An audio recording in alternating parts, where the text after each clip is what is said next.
All right, and we are rolling. So, hey everyone, welcome back to our next episode of The Song of the Wilds.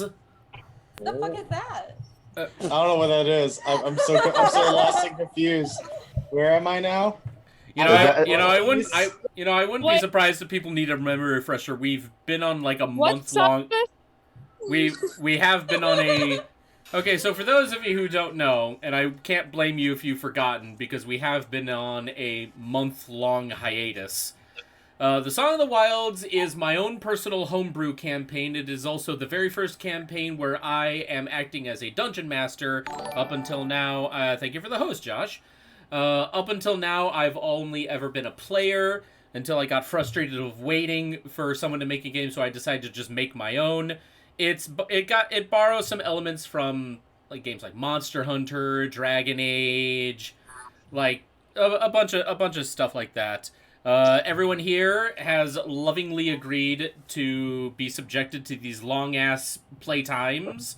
Very lovingly. We have been playing for over a year. And we've only hit episode 46. Hi, Hemington. Glad you could make it. Thank you. Only hit episode, what, you said 46? Damn. For some reason, I thought we'd be like in the 60s or the 70s before we hit our 1 year mark. Or, if we were consistent, exactly 52. But no, there happened some times when we had to take like breaks or people weren't feeling well. In the case, we had not had a single episode for the entirety of July. Because literally every weekend, Carly and I were, like, on vacation. Like, the first week we went to Ren Fair. Second weekend we went to Starved Rock with Josh and Leah, who plays Arios, and another friend, Ashlyn. By the way, where is Leah? I don't know, probably getting food or just got food or something. That is totally fine. I have a feeling these are going to be slightly longer announcements because we have a lot to catch up on. And then, like, the third final weekend, Carly and I went to Ren Fair once again. So, yeah, again, I'm not going to apologize for us taking a month-long break, because we all needed a break to do other stuff, and a lot of other things were going on, and we just needed some time to step away. But it was all good. We are back here, hopefully refreshed. We will continue this story, because I refuse to give up on this homebrew until the story is actually finished, because I am the biggest masochist you will ever know. Sadist. No, I do this to myself, mostly. So, this is a masochist. This is total... Liam's like, I think you got it confused, and Evan's like, no, I know exactly. No, I know precisely what I'm doing here. By the way, I just want to say, because I'm super excited about this, and I don't know if Izzy knows yet, but, they just released... 47. Shut the fuck up, Izzy. No, I'm kidding. They just released... Stop! Let me talk. They just released the... Fucking hate all of you. It's okay. I muted both Izzy and Josh, so go ahead with your announcement. They just released all of the schedules for ClickCon, which is a convention for models and photographers that both me and Izzy will be attending. Okay, Josh, both you and Izzy can unmute now.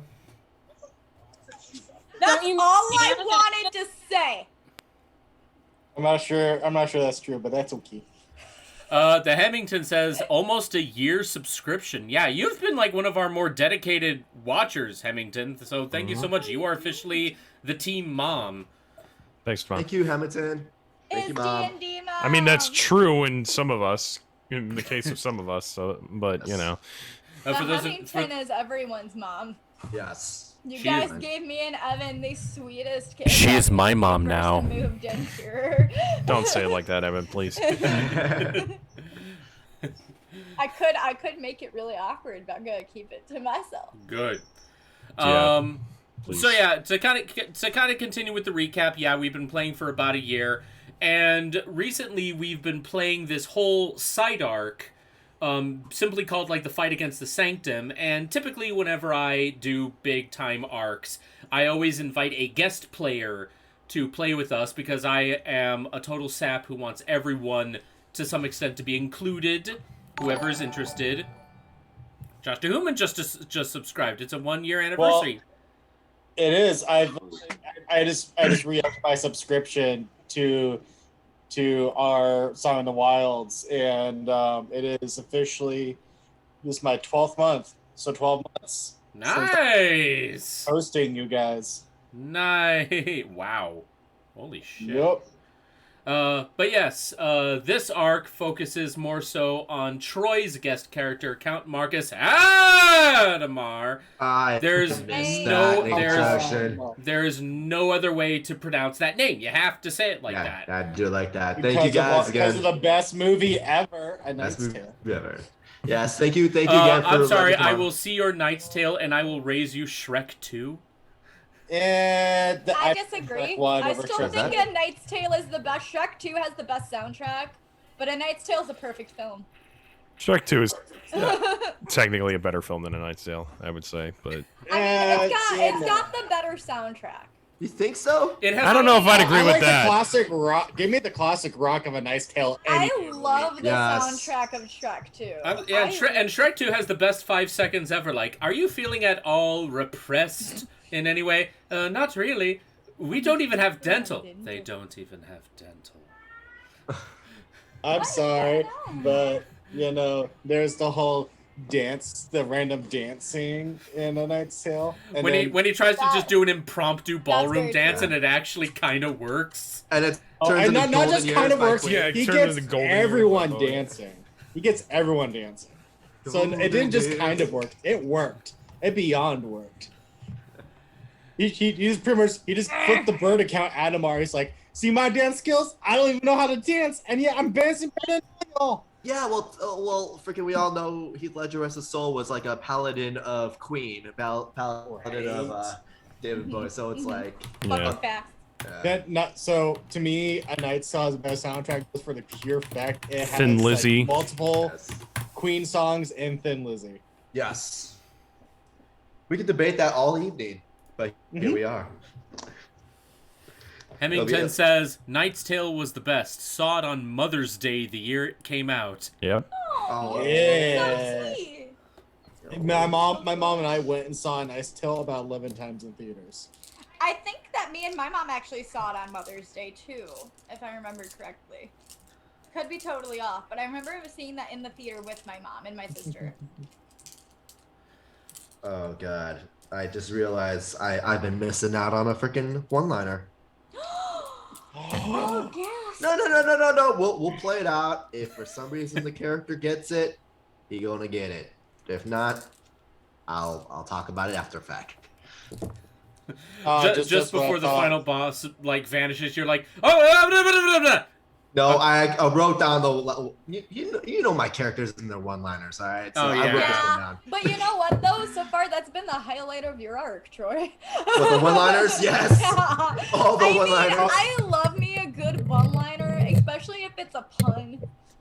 So I say keep them coming. For those who don't know, I'm actually a really, really, really older player. I'm in my mid-30s. And so my blood is brewed with Stallone and Schwarzenegger. I was born in '85.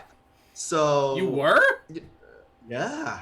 So a lot of my childhood going into the 90s had these percolations of, remember when I said I was going to kill you last? I lied, or some other line. That line only works if you say a scene several scenes earlier. You say, "I'll kill you last." You have to set it up first. You have to go earlier in the story. Say, "I like you. You're funny. That's why I'm going to kill you last." Duke Nukem used that line in one of the games, and it didn't work because he never did the "You're funny. I'll kill you last" line first. Of course, it's Nukem. Nukem wishes he was Schwarzenegger. You know. I mean, that's kind of the point. Duke Nukem wishes that he was as good as anyone. Duke Nukem was based off of Schwarzenegger.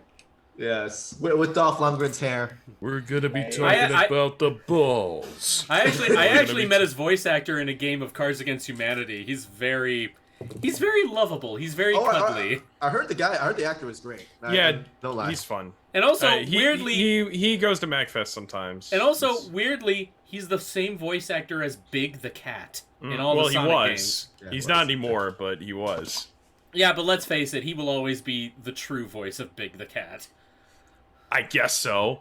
I mean, I'm not going to be rallying around some big movement that only John St. John can be the one. Also, Sega, when are you going to come out with Big's Great Fishing Adventure? We want that. You know what? At this point, why not, right?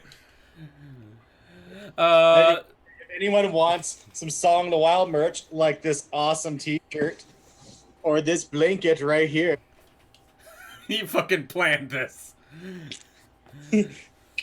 You can get it merch.streamelements.com/JoshDaHuman.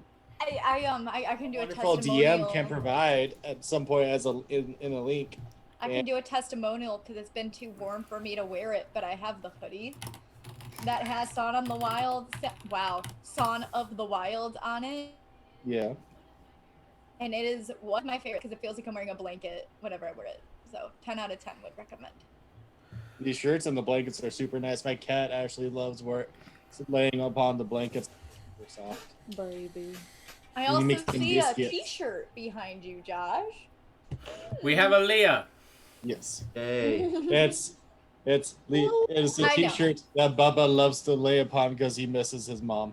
It is so cute. Also coming soon to Stream Elements is actually women's t-shirts, tank tops, and hoodies.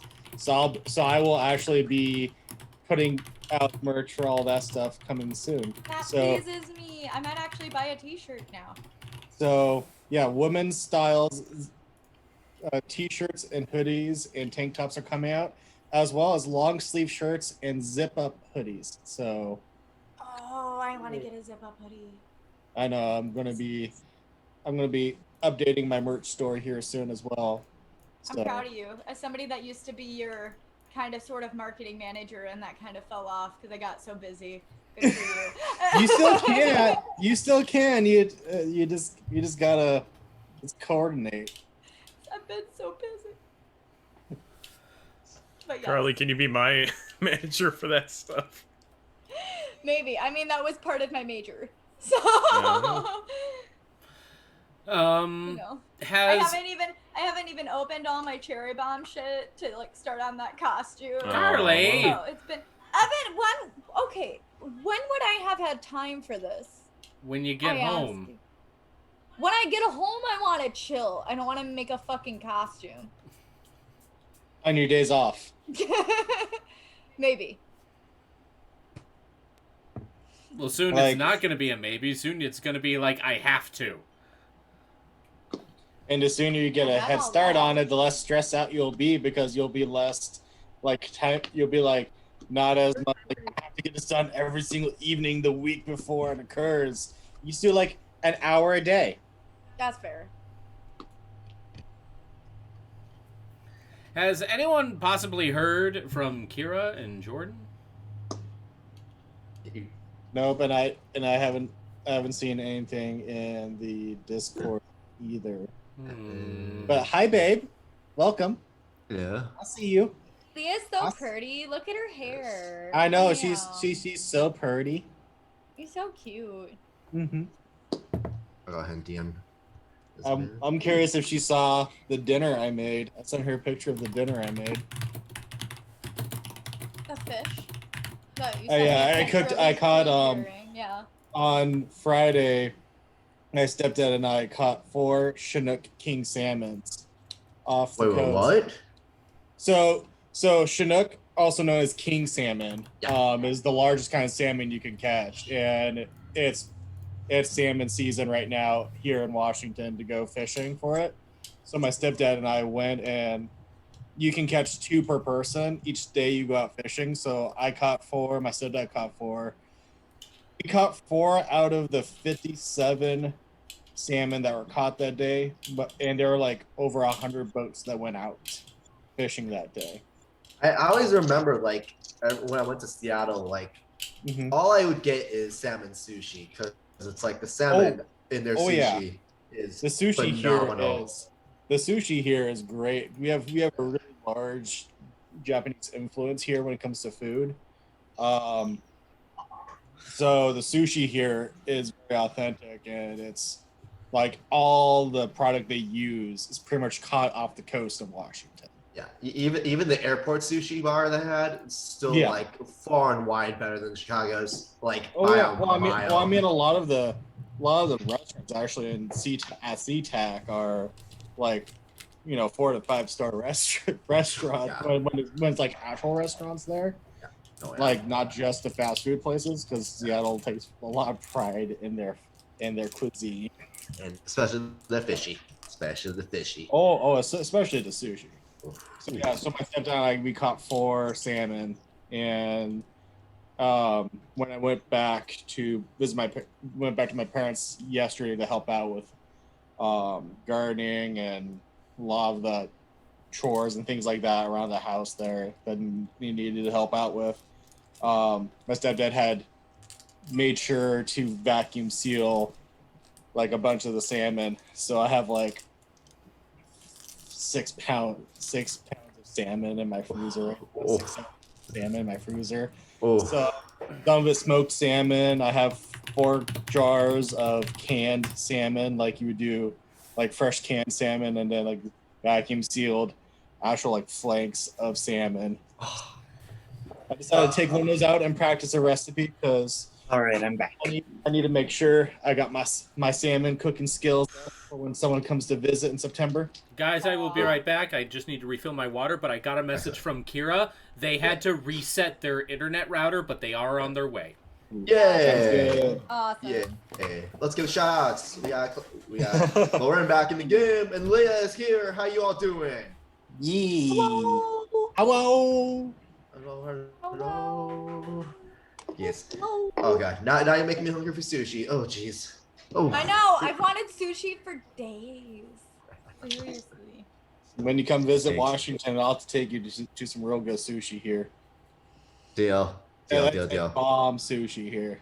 Yeah, I can imagine. we actually, me and my family did have blue crabs today as my mom run the chat. So that was fun. Nice. We watched the new Jungle Cruise movie. Is it cute? It's fun. I liked it. It looks like it has a Pirates of the Caribbean vibe of like, oh, let this make a movie based on. I saw a review that said it's more like The Mummy, and that's pretty accurate. Oh, interesting. It carries more from The Mummy than it does Pirates of the Caribbean. So I mean, it's like basically The Rock is Brendan Fraser with testosterone and not as much sense of humor. That's basically how. Well, it's funny you say that because he makes actually a lot of like silly jokes in the movie. Honestly, like a Brendan Fraser role. Yeah, kinda. Brendan Fraser on testosterone and protein shakes. Frank, the character that he plays. This isn't a spoiler, but Frank, the character he plays, he runs the Jungle Cruise, right? So a lot of what he does is he makes like, I don't want to say dad jokes, but they kind of are. They're dad jokes that he makes I through. love me a good dad joke. Well, Johnson, I mean, he is a dad. It would make sense. Yeah. I mean, not in the context of the movie, but you know, like He just looks like an oversized dad. I mean, he's just basically. He is an oversized dad. Not that he dresses up looks as like it, Pikachu for his one. daughter's birthday because his daughter likes Pikachu. So That's adorable. Yeah. Pikachu, just a swolled out Pikachu, just Pika Pika, and just starts doing the haka as a Pikachu. Just whoa. I'm not surprised one bit. it was weird to see Jack Whitehall in a movie. Just Really? point blank, Well, yeah. Well, he's usually a voice actor in movies. I think so, yeah. No, he was supposed to be in Frozen, but they cut out his one line. Oh, really? I didn't know that, actually. Yeah, he was one of the trolls in Frozen. He had one line, and it got cut from the movie. Wow. So, Well, like, he was telling all of his friends and family that he was going to be in the movie. And he was so excited. He went to the premiere. He sat down. He watched the movie, and the one line comes up. It was like during the part where like the trolls are trying like to set up Anna and everything like that. With why am I forgetting his name right now? But, like Kristoff. Yeah, Kristoff. Like they're trying to set them up. Like he's a bit of a fixer-upper type of thing. Part of the movie. He got one line in that part. And it skipped over it, and he's like, "What?" So he called his agent, and his agent called Disney, and then he came back to like, "Yeah, it got cut because of editing." He's But like, he was also one of the ones in line to be Harry Potter. I know that. Really? Yeah. Ooh, that would've been killer. That would've been cray. so basically one of the few British actors that wasn't in Harry Potter Lord of the Rings. Like, Yeah, well, there just like actually in is from the outside. They're just like, there's a surprisingly long list of like actors who were in line to be Harry Potter, basically. Like, yeah. I know the kid from My Family, like the son from My Family, he was supposed to be one. He was in line to be Harry Potter because I mean he looks like Harry Potter, so you know it's. I think I want to say probably the kid who played James Potter in Order of Phoenix. He probably was in line to be Harry Potter. So. Well, why am I blanking on his name? The guy that played Draco, he actually auditioned to be Harry, and he got. That makes sense because I mean Tom Hiddleston auditioned for Thor, so you know. Yeah. Yes. All right. Seeing as how we now have everyone here, does anyone have any last-minute actual announcements before we get started? In 2 weeks, I'll see you guys at Anime Magic. We're in the final talks, but I will be representing Superhero Forge on an actual panel. Oh, nice. Yeah, so we're still working. Anime Magic has been a bit behind when it comes to scheduling because they've just been overwhelmed, but we're finalizing the scheduled time. It's gonna be either Saturday or Sunday, more likely to be Sunday, but I'll be there on both days. So Wish I was going. no, it's okay. I still have to figure out what Saturday cosplay I'm gonna do because the panel you'll see Professor Aizawa because he's a teacher, class in session, you know, just feels fitting, and it's my natural hair and beard, so easiest cosplay ever. But class will be in session. See you there. All right. Any other little last-minute announcements before we get started? Last call. I made it to 50 followers on Twitch. Woo! That's awesome. Yeah. Oh, this one and I are gonna go see Kansas next Saturday. Nice. The band? Yes, Yes. the band. Oh, okay. There's a band called Kansas? Yeah, it's Yes. Yes. They did Carry On My Wayward Son. Wayward That's Son. the only reason. Oh, the song that the on radio my made me way. hate. Yeah. good. Guitar Hero Dust in classic. the Wind. I'm sorry. Do we all need to shun our DM now? Shun the know. non-believer. It's our TM. I don't think we want to do that now. Remember, he doesn't like Supernatural, so it makes sense that he wouldn't necessarily know the song that well. No, I know the song regretfully, but not from Supernatural. It's a little overplayed, but still a good song. But yeah. But yeah, okay. So that's a disadvantage to Carly. Yeah, you don't want to do this to me. We're just warming up, and we had the final boss fight, and we got provoked. Oh, what makes you think here. this is the final one? Again, we're okay. We're up Shit's Creek. Let's not we're provoke gonna the die. DM. Okay, Yeah. okay. TPK, that's why. I can Okay. anger him even more. Please We're don't. still trying to like deal with Please the don't. shit that he started.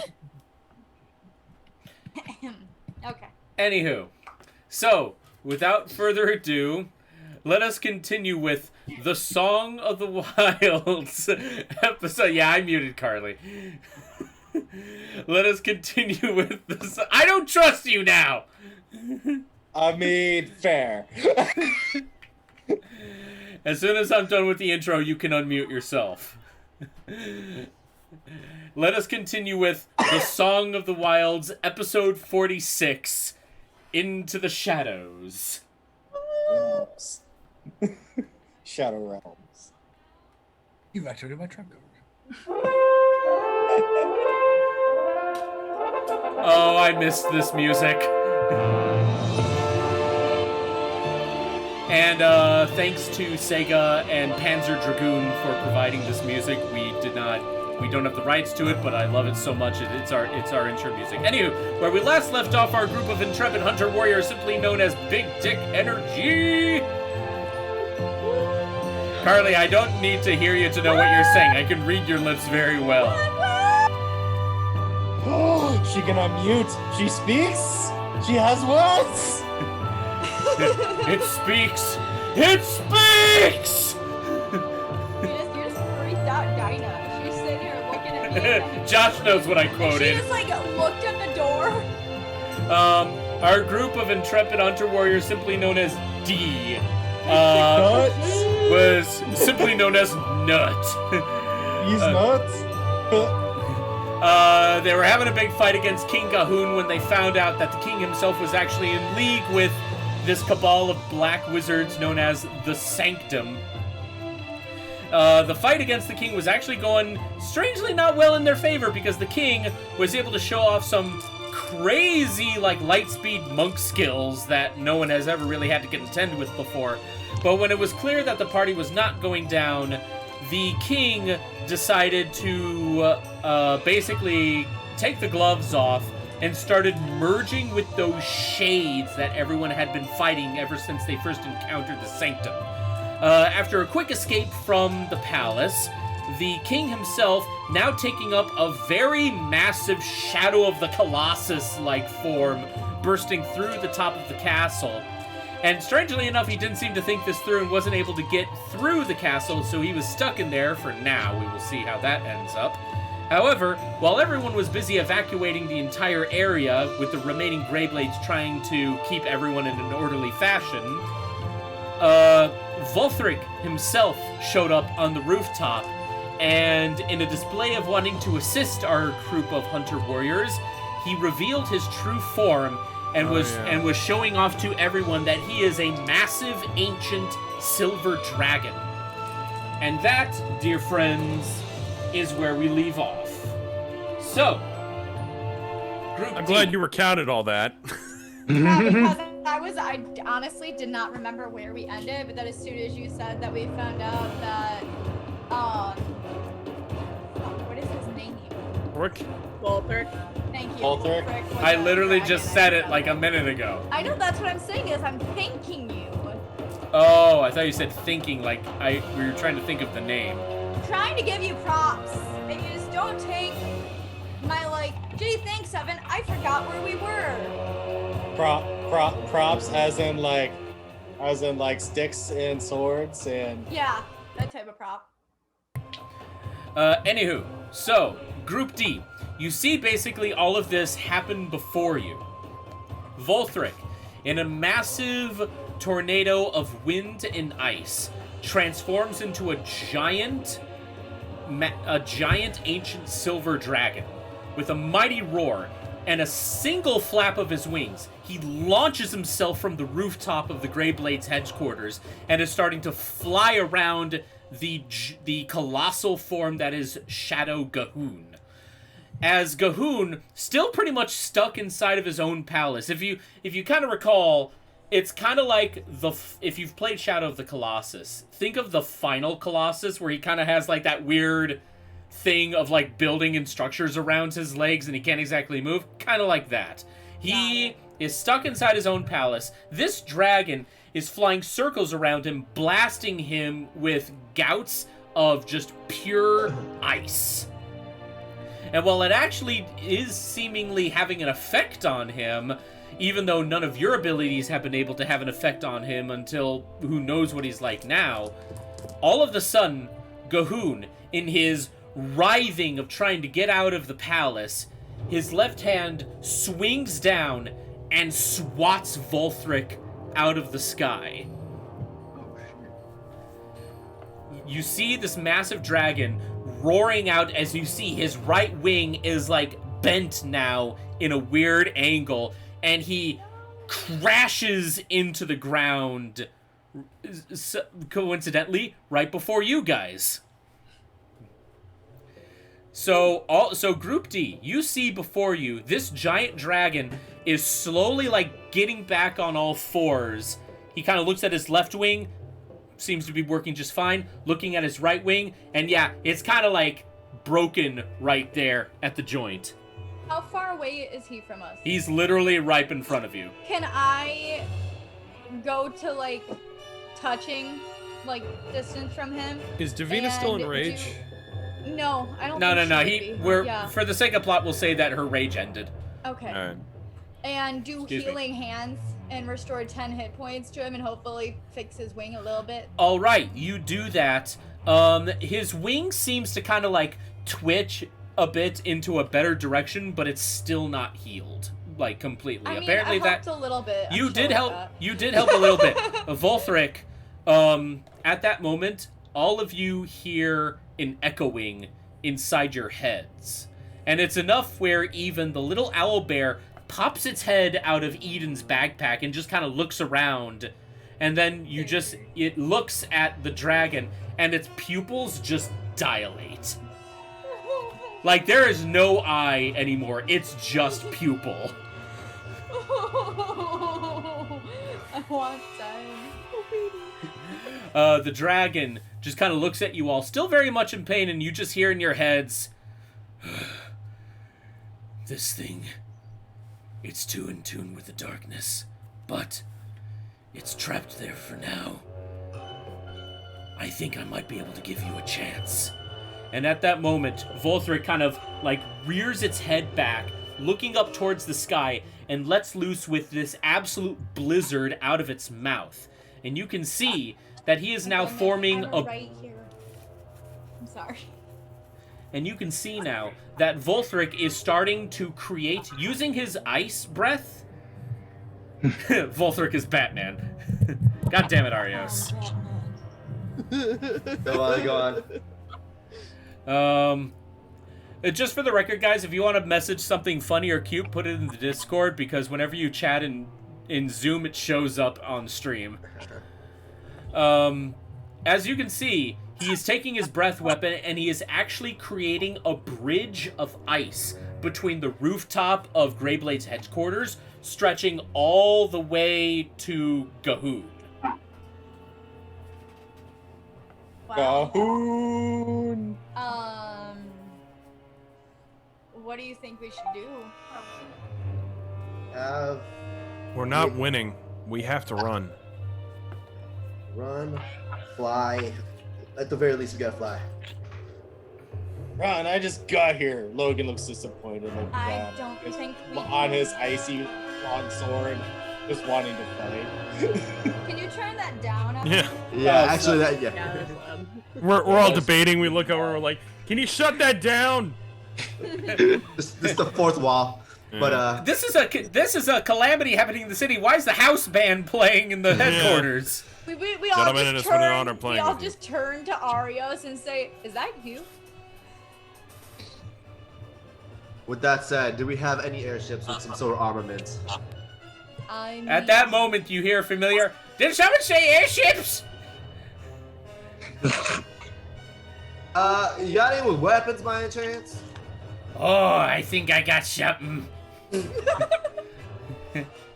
Well, either way, I might have forgotten what old Joe's like during my month. I might have accidentally made him a bit more gremlin. Yeah. Oh yeah. Boy. A gremlin who just goes after porn mags that he's stolen from Logan. That is a side quest that I have not forgotten about. That is how you get your secret ultimate weapons. You got to find all the porn mags that have fallen over the side of Acheron. I always minutes. assumed that old Joe was supposed to be like Sid Highwind. That was my impression. Think Sid Highwind if he were like 80 but lost none of his spunk. And that is basically old Joe. So And Sid as far Highwind as mixed with the- Master Roshi. Yeah, it's Sid Highwind mixed with Master Roshi. As far as the porn mag thing goes, give me 5 minutes. I'll find them all for you. With that said, let's. Do we have a ship to load up with? Oh yeah, follow me. I think I got a little something. And he Are we going up? We're going up, right? Yeah, Yes. might as well go up. Might as well get out. At the very least, we'll have some weapons that are big enough to shoot whatever the hell that thing is. If we gotta run, it's gonna be easier to fly away than run away. Volfric made a hole in the ceiling, right? No, Ga'Hoon made a hole in the sea. Oh, okay. You guys are all okay. So here's the setup. Ga'Hoon is right now stuck inside his own palace because the palace itself is like at waist level with him. He's that big right now.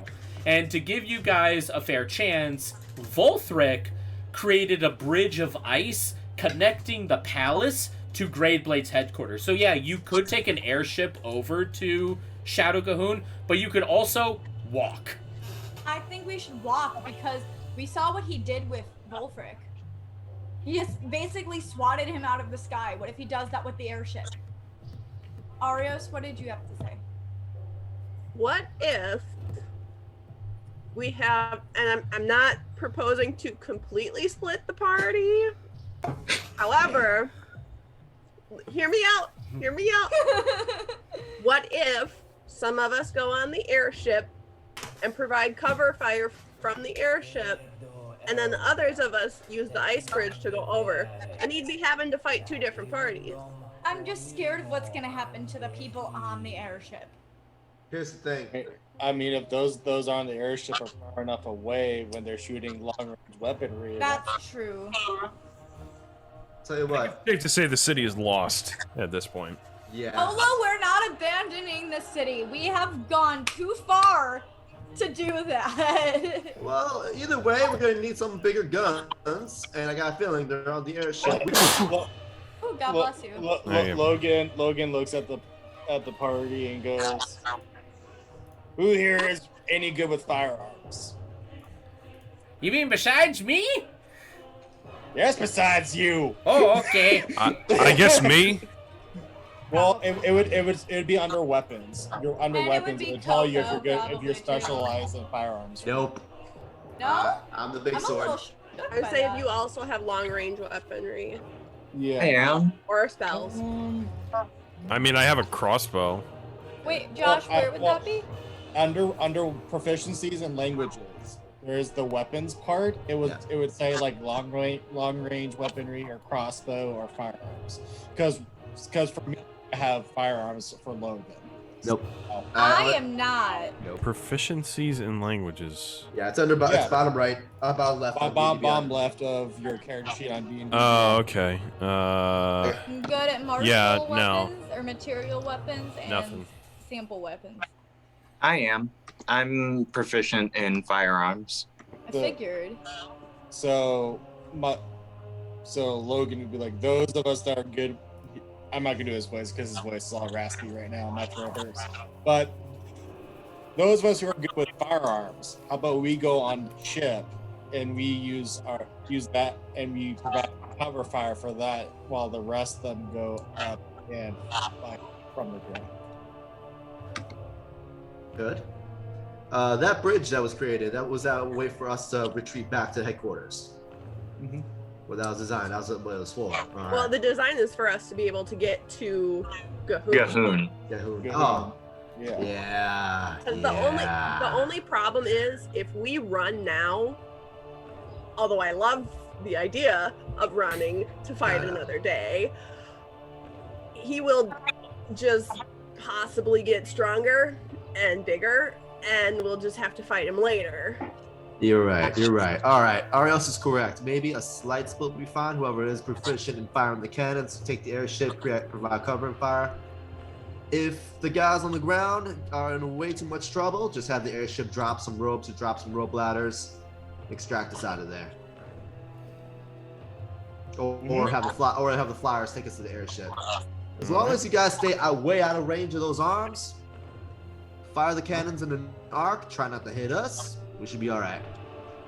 Yeah. I'm warming up the southern accent. Bear with me, guys. That's the best option, personally. All right. Oh my God, we have another Izzy. Double Izzy. Holy crap! Oh gosh, I don't know if my soul is ready for this. Oh, right. I was like, I don't know, man. Buffer pretty hot. Yeah. That's Oh, okay. So all right, we got one Izzy in. All right, Davina, you want to take point on the ground attack, or do you want me to do it? You are the big axe, by the way. The big fire ice axe. Yeah. I'm the big sword. You're the big axe. You want to take point on this? Unless you're going up to the airship. Oh, to you. Is really thinking. Ready? I think I'm gonna stay down here. All right. So we got ground troops. Got Davina, myself. Who's staying on the ground? Logan's going into the sky. All right, Logan taking an airship. Mhm. Polo taking long range airship. Sure. All right. Coco, how are you with the cannons? I'm going on the airship. All right, going on the airship. All right. Does anyone else want to hit airship? Does anyone else know how to fire the cannons? Last call. Arios, I'm sorry, Atarax and Eden. Leah. I could probably go either place. I'm proficient with crossbows, and at the same time, I'm running low on some spell slots. Ooh. Then I would go on the airship because the airship, I mean that would mean that we have 2 tanks, one in the sky and one on the ground. Yeah. I got enough in me to recharge my batteries if I get low, so I'll hold out without some healing. I'm saving the last ones to heal in case we need it. True. Eden, how are you with cannons? I can do probably where I have longbow. Okay. So we got 1, 2, 3, 4, 5. 5 for the ship, and then Davina, myself, Atarax sticking down here. I can go either place. All right. Let's Actually, no. Atarax, go ahead. try to- Atarax, take the airship. Arios, you staying down here?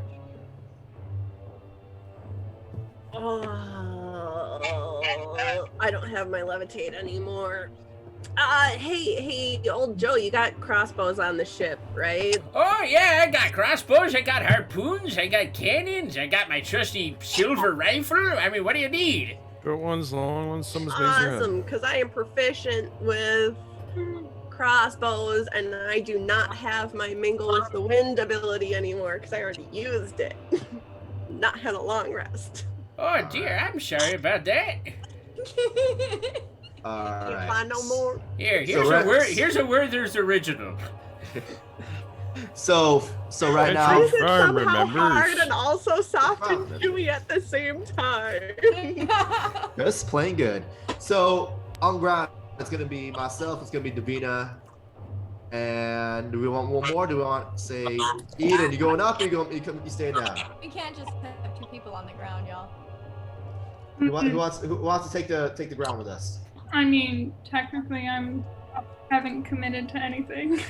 We're gonna get to you last, Mistro. We'll get to you. We do. Eden, what are you thinking? You shooting something from afar, or you want to take those blades for a spin again?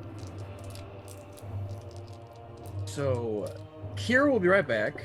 Okay, cool. I think one of her cats ran outside. Oh, oops. Okay. Good to know. Uh-oh. With that said, Mistro, you sticking down here with us, or you going up? I mean, I do have my griffin, so. What would it take? What can I do? Because we're very short on time. What can I do to convince you to stay down here with us? Can you get me another rock? I can get you another rock. Great, yeah, I'll stay on the ground. Marcus just looked at Davina for a second, like I was about to try to charm the shit out of her, but thanks. Saved us a lot of time. No problem. All right. So, and on top of that, Evan's face. tactically speaking, worst comes to worst, the Griffin is going to be your ticket back out of here anyway. So Yeah. you have your ejection seat, so to speak. So Mistral has her escape plan. So And we can just retcon if Eden either goes up or comes back down when they come back. Yes. Yeah. So we'll take that. So right now it's gonna be Marcus, Davina, Mistral on ground, maybe Eden. In the airship for fighting, it's gonna be Logan, Polo, Coco, and Arios and Atarax. That's a lot of firepower coming from above. That's a lot of air support. I'm digging it. I think it's finally time that I take this dude out because it's been a hot minute, and I take out my frost fire axe. Oof. Ooh. Nice. Hello. What's wrong, baby? Oh. Okay. Do we have Akira back? Yeah, sorry, the cat ran outside. Oh, sorry. Sorry. All right. We're trying to pick if we're gonna take the airship or if we're gonna ground attack. Some of us are ground attacking, some of us are airshipping. Well, I mean, I could go either way, obviously. How you feeling with swords versus using a cannon? Well, usually he goes for swords, so it doesn't matter. So. All right, come on the ground with us. Staying down here. Staying down here. So we got like a arrowhead flying V of Eden, Marcus, and Davina just charging. And Misthal's behind us. My mom says she's got Werthers if old Joe needs them. Oh, I love Werther's original. Like, all jokes aside, those are fucking delicious. They are. I just had this thought of like remembering like grandma's old candy dish that has like the old candies in it that are somehow it's still hard. That's how you end up being Cahoon. He's gonna throw Werther's original right into his mouth and he's gonna choke to death. I mean, to sidetrack this real quick, my mom does have Werther's original at her place, as Leah can contend, and then unfortunately my niece almost choked on a lifesaver at her house. Oh my god. And it was, but like, it's a lifesaver, so it has a hole in the middle, and so she can still breathe, but she was so scared that like there's 4 of us that are trained in like CPR, so we're all just like, and like Heimlich maneuvers, we're like trying to be like it's okay, and then I popped out and it was a lifesaver. We're like, the irony that it like. Yes. So if I could just sidetrack for like 1 minute, at my grandparents' house, they never were out of Werther's original. Never. They always had them. It was like no matter how many times I was there and I had one, it would never be out. Perfect. So, anywho. Right. We're ready. All right. So, raise your hand if you're taking the airship. Okay. All right. So, Coco, Atarax, Arios, Polo, and Logan. You all follow Old Joe, and he takes you swiftly over to the hangar, and this is like a little side hangar next to the headquarters. This is like temporary parking for like pickups or Ubers or like DoorDashes, stuff like that. Carpool, airship pools. He takes you over to Old Joe's airship, which got a couple nice little upgrades. Now that they actually had some freaking facilities to like fix stuff up and maybe attach new stuff. Old Joe then walks up to the side of the ship and he goes like, "All right, so tell me, what do you guys need?" And he like hits the side of the ship. This massive latch opens and you see like AK-47s, assault rifles, cannons, Tommy guns. You see lots of guns.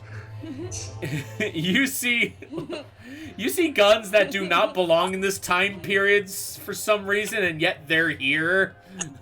Logan just looks at Old Joe and goes, "We need it all. Give me the biggest thing you've got." Old Joe is a time traveler. Old Joe is the doctor. Old Joe is a version of the doctor. You beat me by 1 second, Josh. 1 second. Old Joe then looks at Logan and goes, "Oh, you want the big one, do ya? Everyone come aboard. We're gonna have to get up off the ground if you want to." That's my nickname. The big one. Logan maybe smelled like he's hefty. Oh boy, what did we miss out on, guys? Oh god, I miss playing with all of you guys. I love you all. He might be small, but he's hefty. He's thick with 3 C's. He I-C-C-C thick. Old Joe scrambles everyone up onto the airship. He does not waste any time turning it on. It lifts up. At that moment, everyone on the ground, you see flying out of the side of the headquarters, you see the ship of Old Joe. You've seen it before, but now it looks different. It's there's like no wooden parts of it anymore. It's all like steel and silver, and there's like some blue and yellow paint on it. This thing looks amazing, honestly, now. Now, Ga'Hoon. Ga'Hoon is still like thrashing about, and he's actually starting to cause some more destruction to the palace. So if he were to be left alone for long enough, he will get out of the palace, and he will basically start running amok in this entire city, Godzilla style. Polo looks back and he says, "You know that's your house you're destroying, right?" Ga'Hoon in response just goes, "Ah! Ah! Ah!" It's gonna be my house next. At that moment, At that moment, Ga'Hoon just stops and he looks right at Marcus. Charge. This is where we charge. Marcus! Davina just grabs Marcus and just goes, "Stop trying to overthrow the government. It is not the time." No, it's not time for anarchy. I'm gonna make my democracy whether you all like it or not. I just want Marcus to run up to Ga'Hoon. Ga'Hoon just goes, and Marcus just goes flying. Meanwhile, Polo just looks around and says, "Remember when this used to be about finding out who the owlbear was?" Right? Right? Davina just looks at me and goes, "Right? Seriously?" The owlbear pops its head out of Eden's backpack and goes, "Oh, sweetie, go back inside." All right. At that moment, Ojo slowly aims the front of the airship right at Ga'Hoon. And then he just goes, "All right, everyone, watch this." And then he, like, pulls a lever, and somehow the entire front of the ship opens up. And, like, jutting out of the ship, it looks like these two giant iron rods that just extend out way longer than the ship is long. Like, you don't know where this is all just hiding. You ever played Final Fantasy VIII? Oh, let me tell you something. You ever played Final Fantasy X too? You know, the final boss?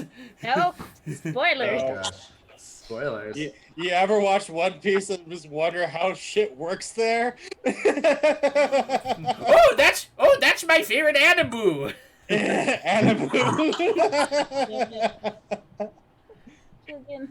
I got introduced to it thanks to 4Kids. God, the 4Kids dub sucks. Zoro is my favorite character. Don't call it that. Don't call. Anywho, you see these giant metal rods that are very flat and vertical jut out of the front of the ship, and like arcing between them seems to be a lot of electricity. And you're like, "All right, you two." Or wait, no, there's not two of you. Hold on. Puts on his glasses. All right, there's like 1, 2, 3, 5 of you. You may all want to hold on. I know, Carly, you are rocking that Pokeball outfit. Thank you. I got it at Spirit on November 1st for $5. So, yeah, you all hold on to various portions of the ship. He pulls the lever. You see the electricity start to arc between the middle rods, and it gets faster and louder. You actually feel a very violent humming vibration going through the entirety of the ship. And then what follows is pure silence, and then an absolutely massively loud explosion as what looks like a massive bolt of lightning shoots out of the front of the ship, and it gets Ga'Hoon just square in the chest. And it actually does seem to do something to him. Like, you see him, like, just kind of, like, shake and judder a bit. And you see, actually, the shadowy, foggy parts of him fade away. And you actually can now see his actual body. He looks still very much like Ga'Hoon that you've all come to know. But of course, it's like, it's just a torso. His bottom half is still in the palace, and his skin is just pitch black. But you can actually see skin now. I look over at old Joe and I say, how did you do that?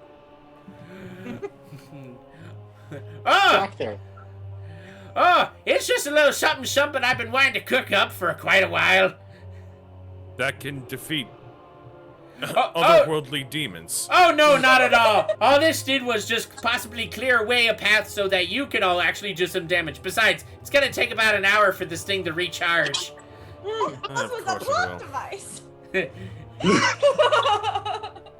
What you need? Plot armor, people. Like I said, plot armor. You know, Chekhov's gun. This is Joe's airship. If you guys haven't guessed already, this is my first time DMing. I am not good at this. No, it's all right. Fantastic at this. You're not bad. We're taking this, man. I thought this was. I was trying to see if there was deep lore involved in this or something was off. There is, and this did start as something more serious, but then as we started to all find our vibes, it started to play a bit more comedically, which honestly I don't regret. Keep in mind, so the thing with DMing is like 10% of what goes on is like what we plan. 90% is improvising because of what the players do. Yes. Well, like we have all this lore, and then y'all do something and find the holes in our lore, and so we have to come up with BS to fill in the holes that we didn't know we had. And a lot of times when we fill in those things with the BS comes out better than how we originally wrote it. I know. And we know with Monster Hunter being like your base aesthetic, you left yourself more than enough room to bring out giant FU cannons because that base aesthetic would have. It's a JRPG. It would have a giant FU cannon in it. The cannon was definitely inspired by. Yeah, honestly, kind of looking back on it, this stopped being Monster Hunter based, and it started to seem really specifically like Final Fantasy IX. I mean, I've been making Final Fantasy references from really the beginning. Yeah, same. I mean, basically, Acheron is Lindblom. Yeah.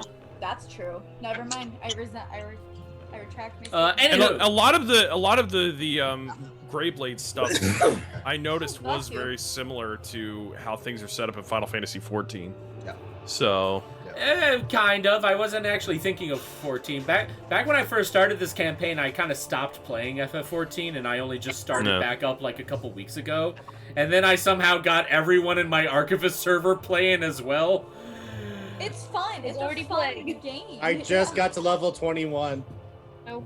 I got Davina to level like 15, I think, or something. You're at level 10. That's what it was. My bad. I thought it was farther than that. No. All right, where were we? Yeah, where were we? Sorry, we went off on a wild tangent. Yeah, it's been a while since we played. But Josh, good for you for getting Shenron to level 21. Let me know if you ever need a healer or a tank during dungeon runs, and I can easily fill in those for you. Because I got both in my party, and they're both on Balmung. Okay, awesome. So guys, basically what happened, in case it wasn't clear, the massive old Joe airship railgun did make Volthric vulnerable. So he's not damaged, but now he's vulnerable to your attacks. Oh, I'm going for it. That's good. Charge. Going in. Okay, so Count Marcus, you spin around and you re-enter the Greyblade's headquarters, and you take... Because here's the thing, if people are going to be attacking on foot, I'm assuming you're taking the bridge up there. Yeah, that's probably why it was made. Okay. Count Marcus, you go into the headquarters. Is anyone else following him, or is it just him? I'll follow him. I kind of was under the impression that we all were, but... Can I ram the ship into Ga'Hoole? You're on the ship? Oh, right, you are on the ship. I don't know if I want to do that. Not yet. I would rather us shoot from far away. So Marcus is the one who's running to face him head on. Excuse me. That was the plan. Remember what Davina said earlier about how he just took fucking my Volthric and just basically volleyball spiked him on the ground, hurting his wing. What if he does that to the airship? Yeah, I can say this because Davina said it earlier. Yeah, and that's why we made the plan. All right. To shoot long range from the ship. Then I'll follow Marcus and Davina then. You sure? So you don't want to be on the ship? Are you hopping off the ship that we are in the? You're already on the airship, Polo. Yeah. Okay. Were Marcus and Davina not? No, they Oh, did. sorry. Okay. I thought they were. There's only My 5 bad. of us on the airship. And it was Mistral, Marcus, and Davina on the ground. By the Eden way, too. And Eden. Oh, I'm sorry, and Eden. My apologies. I'm sorry, I forgot because we did that last. Mistral, what are you doing then? And Eden. Well, I literally said following Marcus. Oh, I'm sorry. No, you're good. I'm on my griffin. I'm so sorry. Oh, yeah. Matt. I'm so sorry, my lady. My apologies.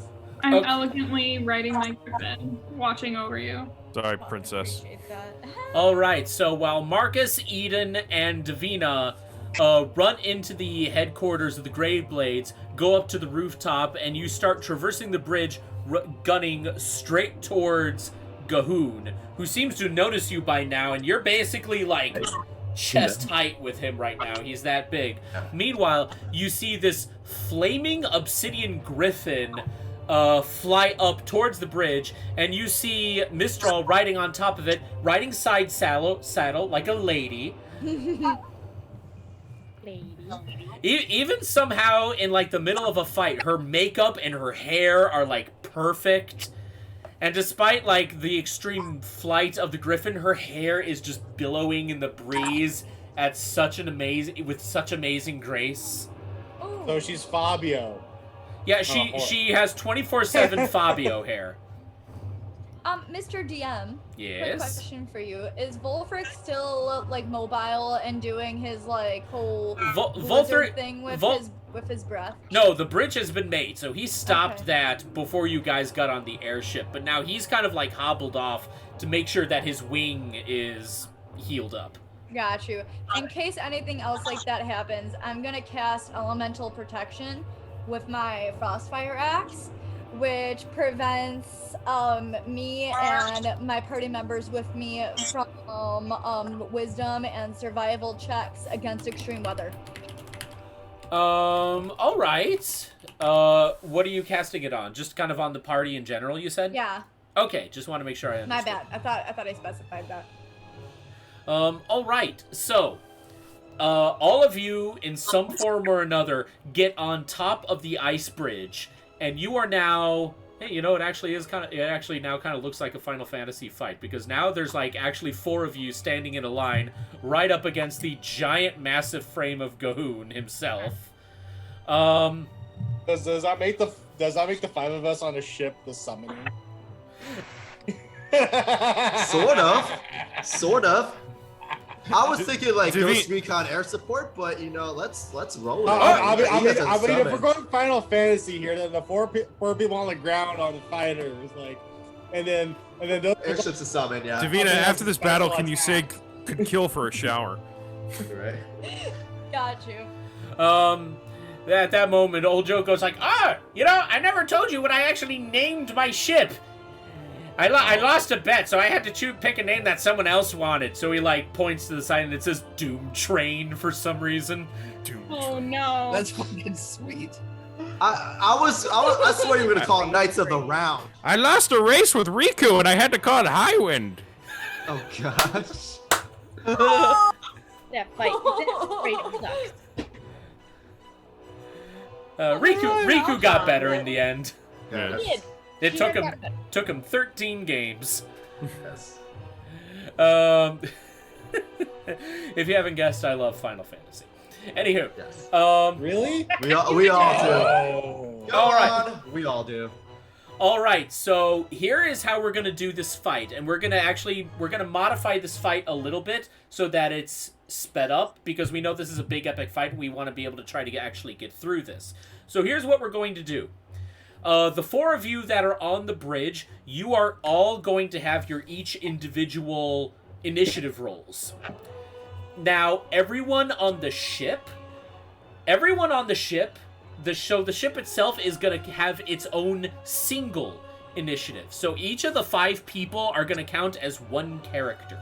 However, because you guys aren't necessarily going to have your own turns, you are going to have a little something special happen on your turn, so you actually have the opportunity to deal absolutely massive damage to this guy. Think of it as compensation for not being able to have your own turns this fight. So in exchange for not having your own individual initiatives, I'm giving you all power-ups in the form of airship weapons. Should the 5 of us on the ship roll initiative to see who goes first for the special? Well, you see, no, that's the thing. That's the thing. Everyone on the ship counts as a single character. I was meaning like, do each of our characters shoot like once, and then like, so like one turn it'll be. No. I already have this figured out. I already know how this is gonna be figured out. So just trust me on this one. That being said, though, I would like Polo. I would like Polo to be the one to roll initiative for everyone on the ship. So it's gonna be your initiative that determines everyone on the ship. Give me all your luck. That being said, though, I would now like Davina, Marcus, Eden, and Mistral to roll initiative. I would like you 4 and Polo to roll initiative. All right. Rip. Mistral, can you blow on these dice, please? Yes. I got a natural 2022. Thank you, dear. I'm very talented. That was a 3. All right. Well. Oh my God, you're so talented. Maybe it was the spit. I'm not sure. Marcus got 20. I got a 22.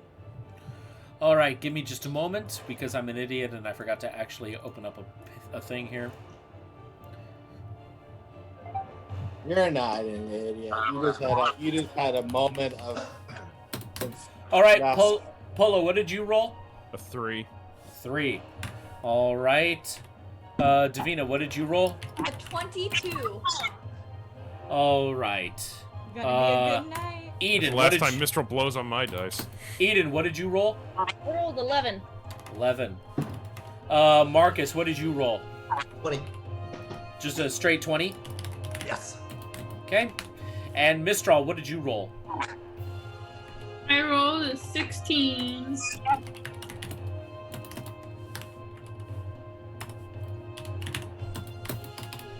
All right, perfect. So, the stage is set. We have Davina, Marcus, Mistral, and Eden all standing on the ice bridge facing Gahoon themselves on foot.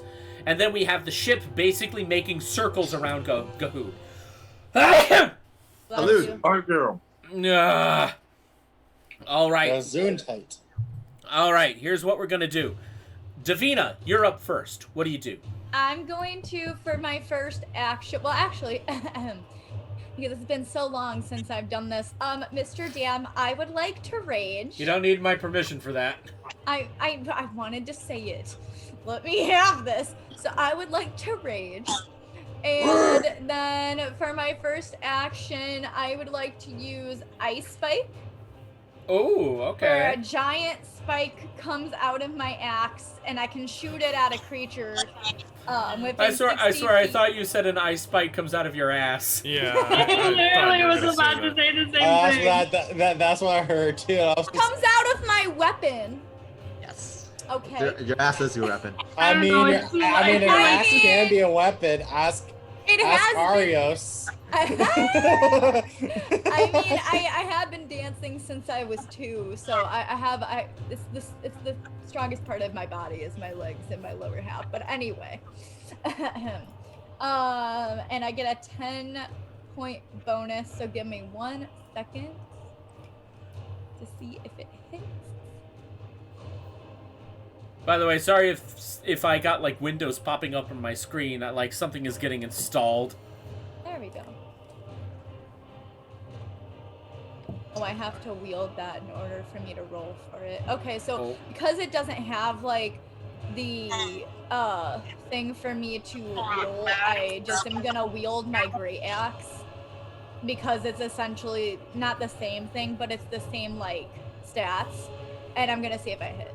All right. So give me just one quick second. There we go. So I got a 31. Does that hit? 31 does hit.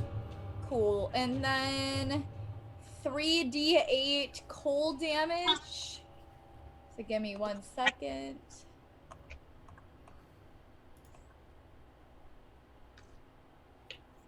Okay, so that's 11 cold damage, and then 3d8 piercing damage. Okay, so that's 11.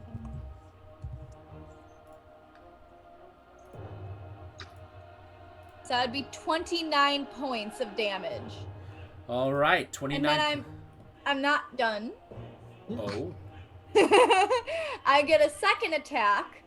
And I'm gonna use another ice spike, and I'm going to roll again to see if I hit. Oh jeez, okay. That one was a 23. Does that hit? A 23 does not hit. Okay, so that one misses, and then I just say, fuck, and I step back. And that is the end of my turn. All right, next up is Marcus. Will Marcus be able to get into melee range in this turn? You already are. Sweet. All right. I automatically lined you guys up so you already are at melee range with This is Final Fantasy. Jeez, here we are. Okay. Let's go for a big cut with a big sword. Does not happen. It was a natural 7 on my roll. Never mind. Let's go with the second one. Actually, those are dice jailed. Both are jettisoned to dice jail. Natural 19, so that would be. Sorry, it's been a while since I brought the cowboy. Natural 19, 27 to hit. 27 hits. All right. Going 3d6 plus 4, 3d6 plus 4. Is my necrotic shroud isn't up, so the bonus is not there. I gotta double check if I have anything else I can work with here. Okay. Well, it's rolling right now. Roll a natural 1s and 2s. Great weapon fighting. Hold on. Ah, shoot! Lost a d6. It ran away. Hold on. Lost a d6. Gotta reroll it. You're fine. Hold on. Sorry, I have great weapon fighting, so I can reroll 1s and 2s. It keeps rolling 2s and 1s. Stop it! Thank you. 13 damage on the second attack. Bonus action. Hunter's Mark. That's really all I got at the moment. I'm gonna save my big boy stuff for crit. People at home, if your dice keep failing you, just yell at them and intimidate them into doing what you want. I didn't. This is not a barbarian. I don't have the intimidation like your character. What you do is you put the dice in the corner till they decide to cooperate. Oh, one of them, two of them I threw into jail. The one I threw into jail for that first attack, I already did. All right, that's all I got. 2 attacks, 1 bonus. That's all I got. Bring it up. All right. Next up is Mistral. What are you doing?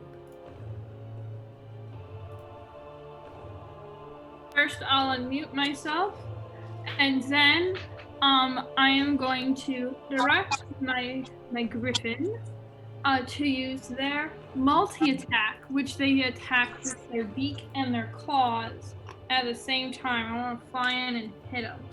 All right. Wait a second. So for my first one is going to be his beak. He's gonna go like this, like torpedo in and go, and then swing his claws under right afterwards. So first, beak. I have a 26 to hit. A 26 just barely hits. 26, guys. 26. That's your magic number. Okay. Oh, okay. Then, question: when it says hit 15, and then in parentheses 2d10 plus 4. What does that mean? Roll 2d10 plus 4. Okay. Yeah, because 15 is if you took the average. The 2d10 plus 4 is if you actually roll for it. Oh, okay. Yeah. So 2d10. Correct me, fellow DMs, if I'm wrong. I got If it's a weapon that can be used both as a single hand or a double hand, two-handed times is usually when the attack is higher. The single hand, the ones that are lower. Oh, Baba. Yes, right. Good, right. Well, I gave it 20 points of damage. Jeez. Nice. All right, nice. And then with his multi-attack, he then attacks with his claws. I got a 25.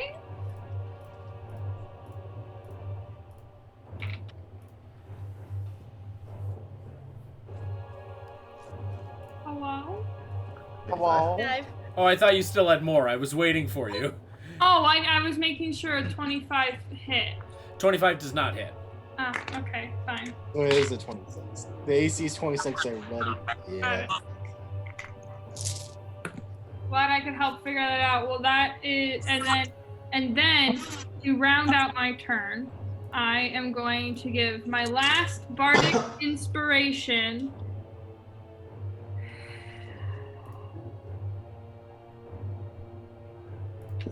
I look out behind me on the ground and yell to Marcus, saying, "You better get me this rock that I'm asking, because I'm putting my griffin into a lot of danger. So you can do it." I just bend to Marcus and I say, "I thought I was the one getting her the rock."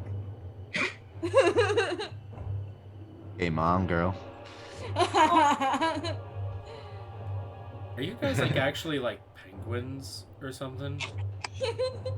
Something like that. You get the rock. No, how do you get the rock? I'm gonna impress the fellow penguin, okay? You already have an egg body, all right? Baba is not impressed. Suddenly, I just want to watch the pebble and the penguin. Great movie. All right. Next up is Eden. All right. Yeah, that ain't gonna happen. You know this turn. 22? Yeah. So 22, but that misses. Yeah, 22 misses. Yeah. Oh, shit. 26. Yeah. Shit, that's right. Yeah. Ah, nope. That's 11. Woof. Yep. It's okay. Back. Oh well. Thank you again. All right, so that does not work. It's okay. All right, next up is the king. Oh shit. The king, you see him snarl and growl at all of you guys on the bridge, and he like takes a hand back and just swats the entire top of the bridge. I need everyone to make dexterity saving throws. Only those on the bridge, though.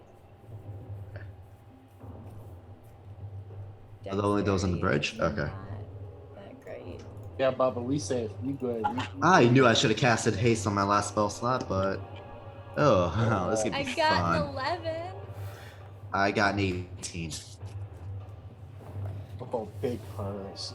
Big purse. So, Eden and Mistral, what did you guys roll for dexterity? Yeah, 15. Oh.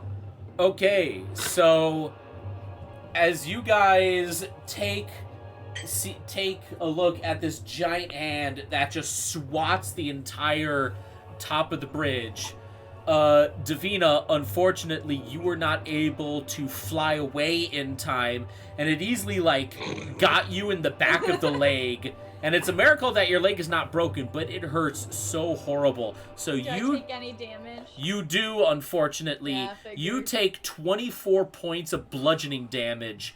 Everyone who made their dexterity roll, which is everyone but Davina, unfortunately. I'm sorry, baby. Davina, remember in a rage, you have you're resistant to bludgeoning.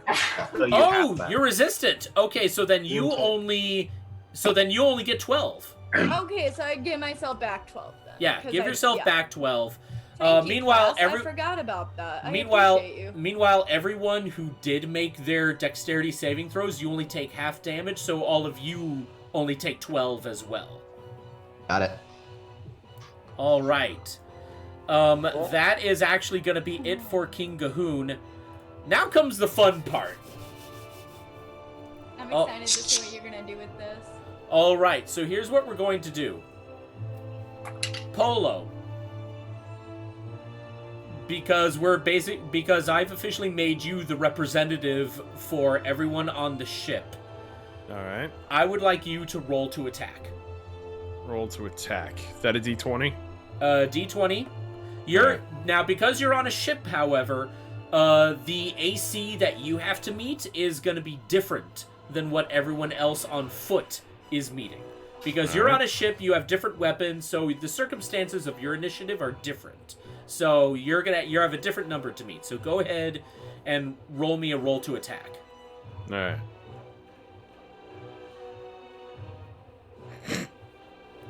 That's a 1.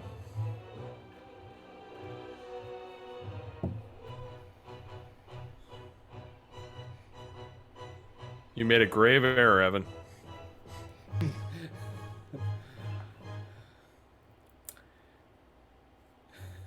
Oh. Uh-oh. I have a bad feeling about this. I'm Polo. sorry, I just noticed that Josh's thing says Logan and his harem. The harem got It's left been on that way since last time. Yeah. Really? Should Yeah. have missed it last. I'm sorry, it's been so long. Look. Look at Artist Cabana boy. She was sitting by the pool, topless, while the Latin boy handed her a drink. If anybody knows that reference, you get points in my friendship book. I was kind of hoping it would say, like, Davino's pool boy or something. I mean, it's the cabana boy, the pool boy. It's the same exact thing. They're By the way, basically for the those same of you, thing. For those of you that don't know, that reference I just said was from Legally Blonde. Oh. Oh, I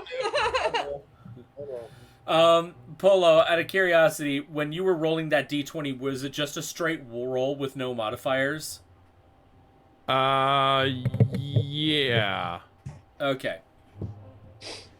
Was I supposed to add modifiers to that? Well, what do you have in your basic move set? What do you have to attack? Like, do you have any pluses there or something to add to your D20? Add everybody's pluses together and put it in there. I mean, I have expertise in firearms. Could I assist? Actually, you know what? Yes, because Logan has experience in this field. Polo, we're gonna give you another shot. I'm gonna give you retroactive advantage, so you get to roll a second time. All right. Well, we'll see. Davina, do you want to blow on them this time? Thank you. Can we add the +6 to my cross? 19. 19. All right, There we awesome. go. That indeed hits. Because again, the AC for the airship is different than everyone else on foot. All right, so here's how this is gonna work. Polo, Coco, Atarax, Arios, and Logan. I would like you all to roll straight D12s. Okay. 12s. D12. D12. This is a dice that barely gets used, so we're gonna start using this one. So I would just like you all to just roll straight D12s. Where's my dice? All right. And let me just say, I love Pug doing the blip. All right, everyone blip. Everyone blem. Where is my D12? Oh, Atarax. No, fine. Oh, I'm so sorry. I use D&D Beyond D12. Oh, Jordan. Oh no. He's the one. Okay, hold on. We'll get to everyone here. All right, Polo, what did you roll? I rolled a 10. 10. All right, Atarax, what did you roll? Uno. A 1. Oh boy. Arios, what did you roll? 9. 9. All right, and Logan, what did you roll? 11. 11. Always gotta outdo me, don't What you? about Coco? Coco, what did you roll? Tress. 3. Yay. All right. You know I don't speak Spanish. All right.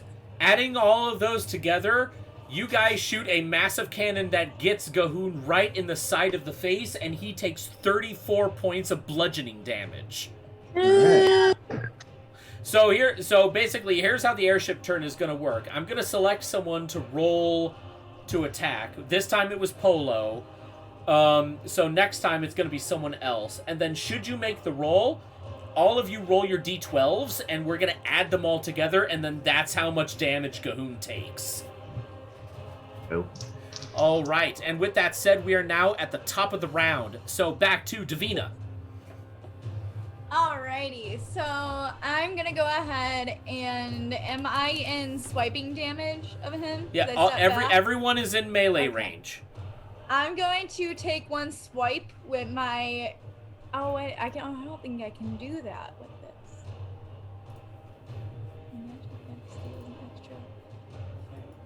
Oh, cool. Okay, so I can do that. I just wanted to make sure. So I'm going to take a swipe at him with my Frostfire Axe. All right, roll to attack. 24. 24 does not hit. Damn, I'm gonna try again. All right. Gotta be at 26. Absolutely not. I got a 13. So I'm like, let me count them all, and I just step back, and that ends my turn. All right. I tried. All right. Next up is Marcus. What are you doing? All right, cut him up. Cut him up, cut him Natural up. 20, got it. Finally got the nat 20. Ooh, nice. And with your modifier, what does that hit? For 29. 29, yeah, that hits all right. Yep. All right. And you know what? Since this is a crit, I am going to pump some divine smite into this guy. I'm gonna burn my last level 3 spell slot to do so. So this is my last full power shot. It only goes downhill from here. So that is. There's gonna be some math, guys. Bear with me. 2d6. The sword becomes 4d6. Level 3 divine smite becomes 68. And reroll natural 1s and 2s on the damage. I'm just mathing myself. Just give me a second. Okay. And then add 4 at the end.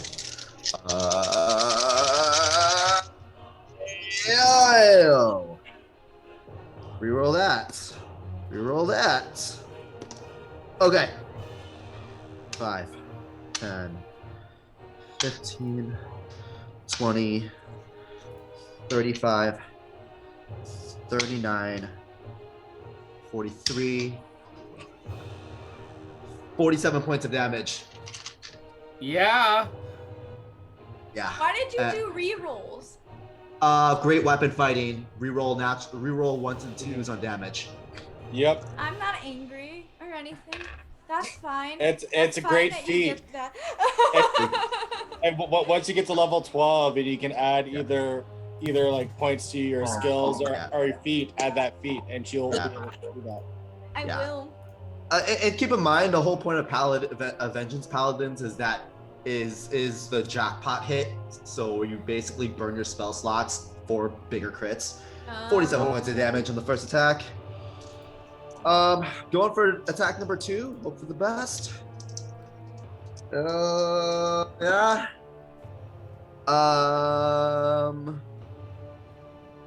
27 to hit. No. Wait, 15 plus. 15 plus 9. 26 to hit. 26 just barely hits. Okay. Cool. All right, guys. We know that the DC is 26. Yeah, DC. We've DC known 26. that. We've known that. Burning my last second level slot, so I'm gonna be running out of gas in a little bit. But I gotta do something here. 2d6 plus 4. Hunter's Mark as well. And then 3d8. Sorry, math guys, bear with me. Reroll these 3. Reroll these. Reroll this and this. And nope. Come on. Stop rolling ones, d8 and 2s. There we go. Okay. All right. 10. 26. 30 points of damage on the second hit. Yep, that hits all right. Yep. Okay, so 47 on the first hit, 30 on the 47 damage on the first one, 30 damage on the second. That's all I got. Yeah, you cause what looks like a massive gash inside, like what basically is like the under of like this part of Gahoon's arm, and you just see getting like pissed out of his arm is just like this gout of what looks like black smoke. Oh, all right. All right. Next up is Mistral.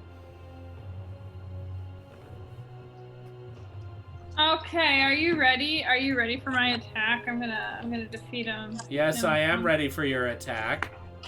Okay, great. I was just making sure, like you never know. So like I just wanted to ask. So Carly, you can step back from the camera. There's no need to be that. Even over Zoom, Izzy likes her personal space. 6 feet. Thank you. Carly, you're not 6 feet from your computer screen. What? I'm typing something. Okay, sure. Whatever you say. So, question, Mr. DM. Yes. Since I have a griffin, would I be able to do an attack at the same time my griffin is attacking? Yes, however, your griffin can only do basic attacks, like with claws or beak and such, because he's really just a mount that can fight. He doesn't really have any special traits other than it can fly. Cool. Noted. So, Heavy pudge. where the hell did my thing go so I can read? Great. So, oh god. Great. I would like, first I will start off with my griffin is going to be attacking with their beak, doing torpedo style again. Going. Okay, so I'm going to start off with that one. I have 26. That hits. Sweet. Great. So I got 26 to hit, and then let me get my 2 defense.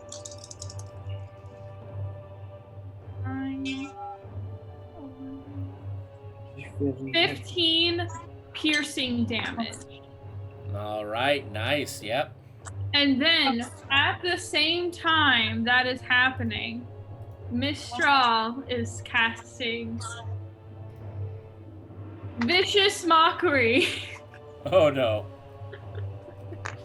I don't know if this is really the time for that, but all right. You don't think I should mock him? Look at him.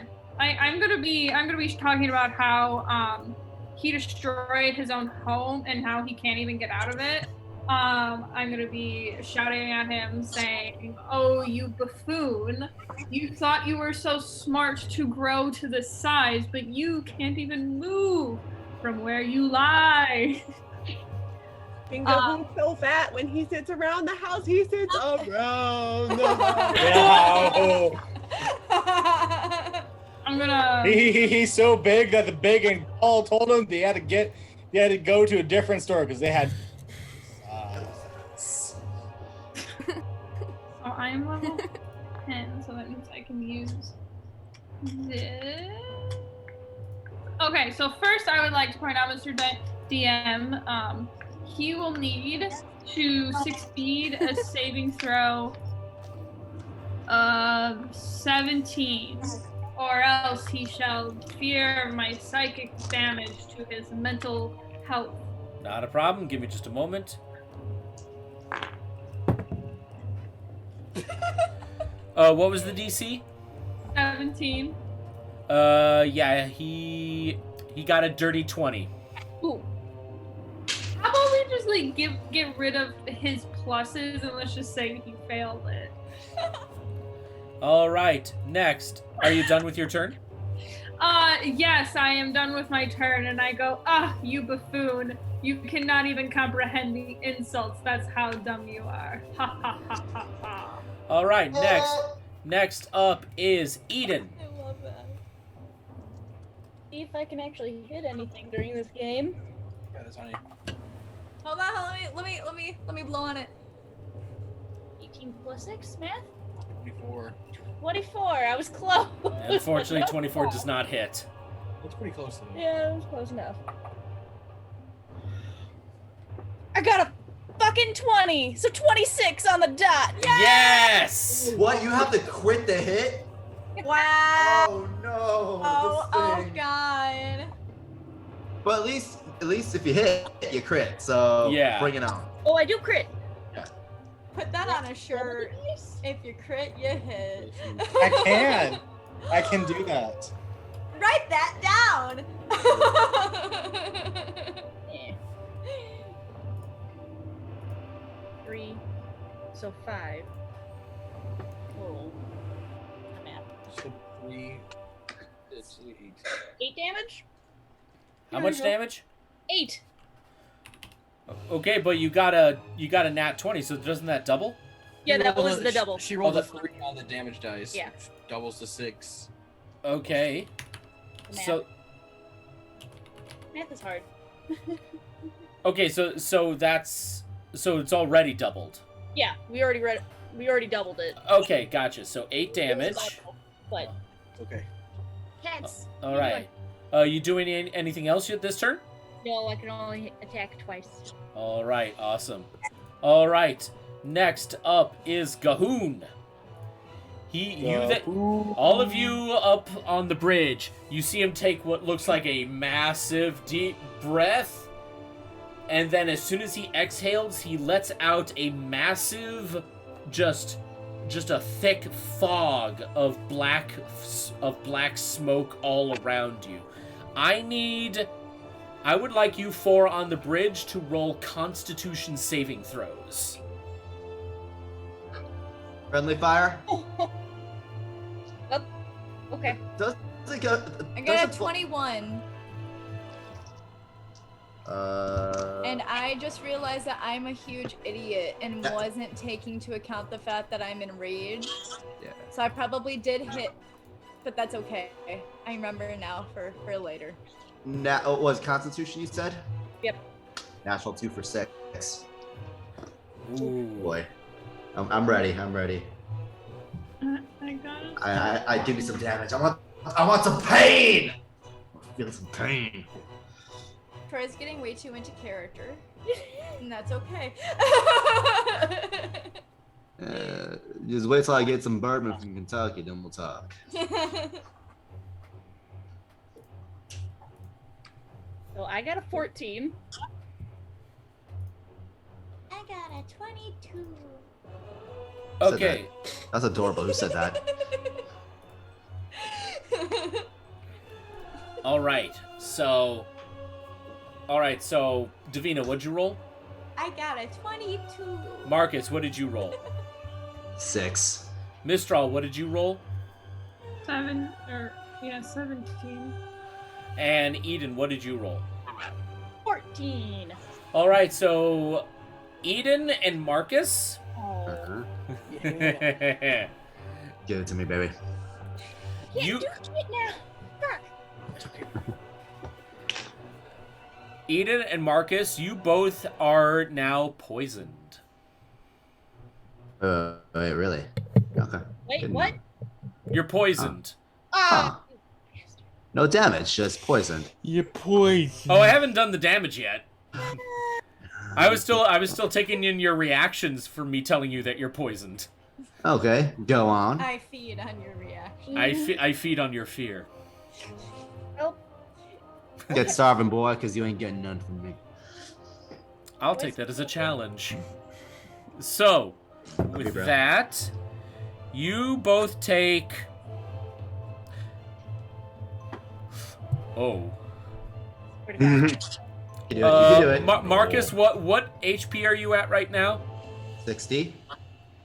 Eden, what is your HP at right now? 81. Okay, you're both fine. You both take 19 points of poison damage. What's your HP right now? See, you made it sound like it was going to be like 40 points. I know. Yeah. Yeah, you made it sound like a one shot. Okay, I actually don't have your character sheets up in front of me, so I actually don't know what your HPs are at right now. So I need you guys to tell me. We play the trust game right now. Yeah. My HP's at 62 right now, so. Yeah. My HP is at 200. I can't lie for shit. No, you can't. Mine's at 1,000. All right. 0.7. Next up is the ship. So this time, I would like Atarax to roll. Yeah. Do it, man. The D20 to start with. Just a straight D20 roll. Come on. Yeah, buddy. Come on. Are we doing straight rolls or do we add our regular modifiers? No modifiers, because you're basically rolling in general for the ship, but Atarax, you got a 17? I did. 17 hits. All right, once again, Polo, Coco, Atarax, Arios, and Logan, roll all of your dodecahedrons. I got 12. You got max. Oh wait, that was wrong. I think I rolled a... Did I? Worst to first. Oh no, I rolled a D12. Okay, I got a 12 too. Oh, that's what you were saying. Okay, so hold on, let me do math here. So 12 plus 12. Coco, what did you roll? 7. 7 plus 6 plus 4. You guys once again actually fire the massive railgun cannon at the front of the ship. Lets loose with another lightning bolt. Gahoon takes 41 points of lightning damage. Nice. Boom! Fucking hammer time. With that being said, though, we are going to put a pause on the fight right here. We are now going to take our break because we're a little bit late past 8:30. All of you go to the bathroom, get some snacks, do what you have to do. We will be back to continue. Snacks. That's me. We will all see you in a little bit.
All right, and we are back. Yeah. So then, guys, thank you so much for... Oh, crap, where's my... Oh, here's my phone. Because I need this to play the music. So guys, I hope everyone had a nice break. But yes, we are going to hit the ground running here. So, we finished that round. We are now once again at the top of the round. So, Davina, it is your turn. Cool. Since that didn't work last time when I just tried to swipe it in, and I don't see anything on here saying that I have... Oh, may use this effect 3 times, and it regains its uses effect at dawn. Okay, well now I know that. So, since I only use it... shit. Alright, so what I'm gonna do is I'm going to... Do I have to take an action to re-equip my normal axe? Is your normal axe two-handed? Yeah. Then yes, it is going to take an action. Okay, so I'm going to use one action to re-equip my great axe. And I'm going to do a swing at Gahun. Alright, roll to attack.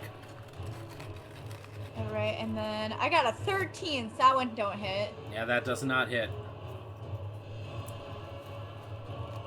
And then I'm gonna do it again. And that time I got a... Oh wait, shit, I don't get another action. Fuck, okay, never mind. I'm going to... What can I do as a bonus action? Fuck it. I am going to... Oh, I can't even do that. Never mind. So I'm just going to end my turn there. All right, not a problem. Next up is Marcus. What are you doing?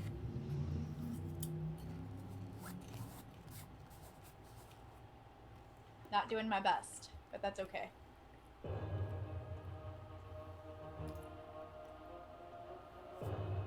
Marcus? You're muted. I can't hear you. Yeah. Now you're muted. We are having... No, now you're actually muted. Can you hear me now? Yes. Yes. All right, natural 18, 27 to hit. Yep, that hits. All right. I'm running out of smites here, but no, I'm gonna save the spell slots until it starts looking a bit weaker. I'm gonna just give it a standard damage. So 3d6 plus 4. We roll 1s and 2s. Better. 12. 14. 12. 16 points damage on the first attack. Uh-huh. 16. A shell for you. And natural 19 for 28. Yep, that hits. Alright, one more time. I'm not gonna start pumping my spites until it starts looking weaker. 11 plus... Come on, man. Come on, man! Stop giving me natural... Ah, there we go. 17 damage on the second. All right, nice. That's it. All right, next Chop up. away. Next up is Mistral. Woo! Mistral. And you're muted, Mistral. Izzy, you're muted. Said give it 1 minute. Okay, I was just in the middle of...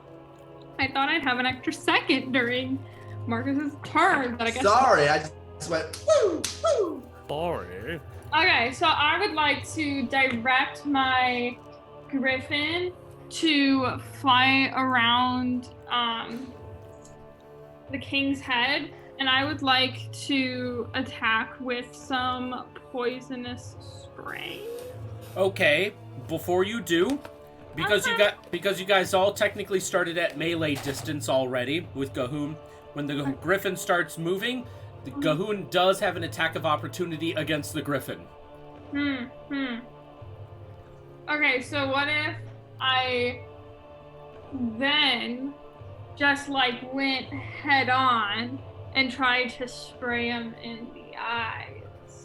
Unfortunately, we've already talked about you moving your griffin, so unfortunately the attack of opportunity happens first. Okay, that's fine. For the sake of ease, we're going to say that the Griffin has the exact same AC as you, Mistral, because he is your mount. What is your AC? Well, my AC is 15, but my Griffin's AC is 16. Oh, nice. He has his own AC. I actually did not know that. All right, so we're gonna go with 16. Perfect. Yeah, he doesn't hit. He rolled a 2. Aha! Great. Then I am going to do my original plan, which is fly around his head to spray him and engulf with some poisonous spray. All right. Okay.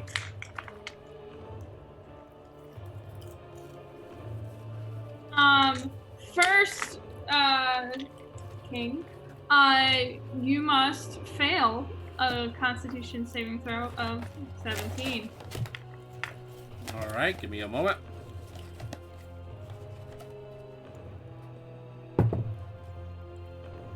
What was the AC to meet? 17. And he rolled a 13. Sweet! Great! This is great! Okay. I already rolled my first 12, so let me roll my second one.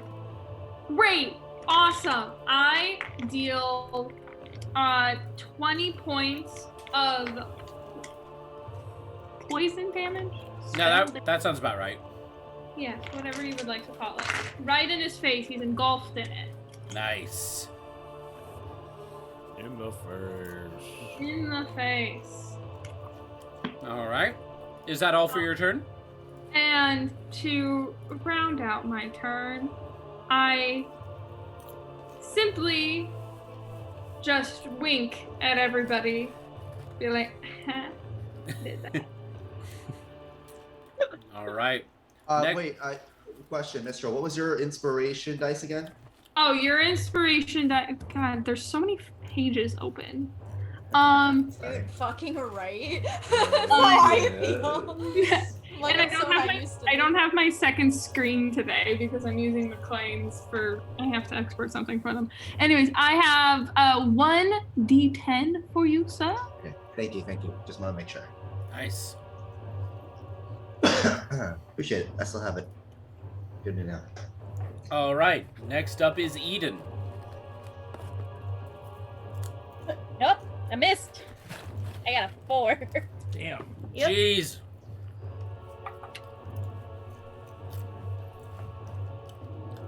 Don't you have a second attack? Yep, yeah, that one missed. Oh no. It's okay, girl. I'm in the same boat as you. Yeah. Oh, that scared me. Are you okay? Yeah, my mic just like, it was like a poltergeist happened and my mic just fell out of nowhere. Oh jeez. Oh boy. All right. Okay. So Eden unfortunately missed both rolls. Next up is the king. The king is now going to take both hands and he is now going to smack both of them together above your heads. I would like each of you on the bridge to make another Constitution saving throw. This time I'm using the Kira clutch. And dice. Yep, knew it. Is anyone else thinking of the first Kingdom Hearts when you're fighting the big? Yeah. 100%. Oh yeah, 1000%. Oh yeah, he's that. Oh yeah, he's that big. This DM is powered by Square Enix. Pretty much. Like, where's our sponsorship at this point, guys? Come on. I'm not saying that you have to, Square Enix, but get on that. I'm not saying you guys have to approve of my new Square Enix flair. Though, if you do want some fun, I am actually planning a one-shot in the future based off of FF14. You know, award-winning FF14, which comes with a free trial that you can play with no time constraints, and also comes with the award-winning first expansion, Heavensward. Make a more fun intro, then I'll start playing it. Yes. With that said, natural 19 by save Constitution, you said? Yeah, Constitution. 23. 23, nice. Davina, what did you get? I'm sorry, I didn't know we were supposed to roll because I had to go grab my mic. Oh. Oh, sorry. What? No, what did I have to roll? That's my bad. Constitution saving throw. I apologize. Stop apologizing and roll. Okay, I got a 23. Nice. All right. Rolled a 16. I got 21. Amazingly, all of you make the DC for this. Yeah. So, okay. At the same time when he swiped his hand. I think we're still taking. No. He swiped it above your heads. So, unfortunately, this was a move that if you failed the DC, it would have deafened you, and you would have been stunned to your next turn. And for those of you who were stunned, he was then going to do a second attack, which you would not be able to dodge against, and he would have had an advantage against you guys.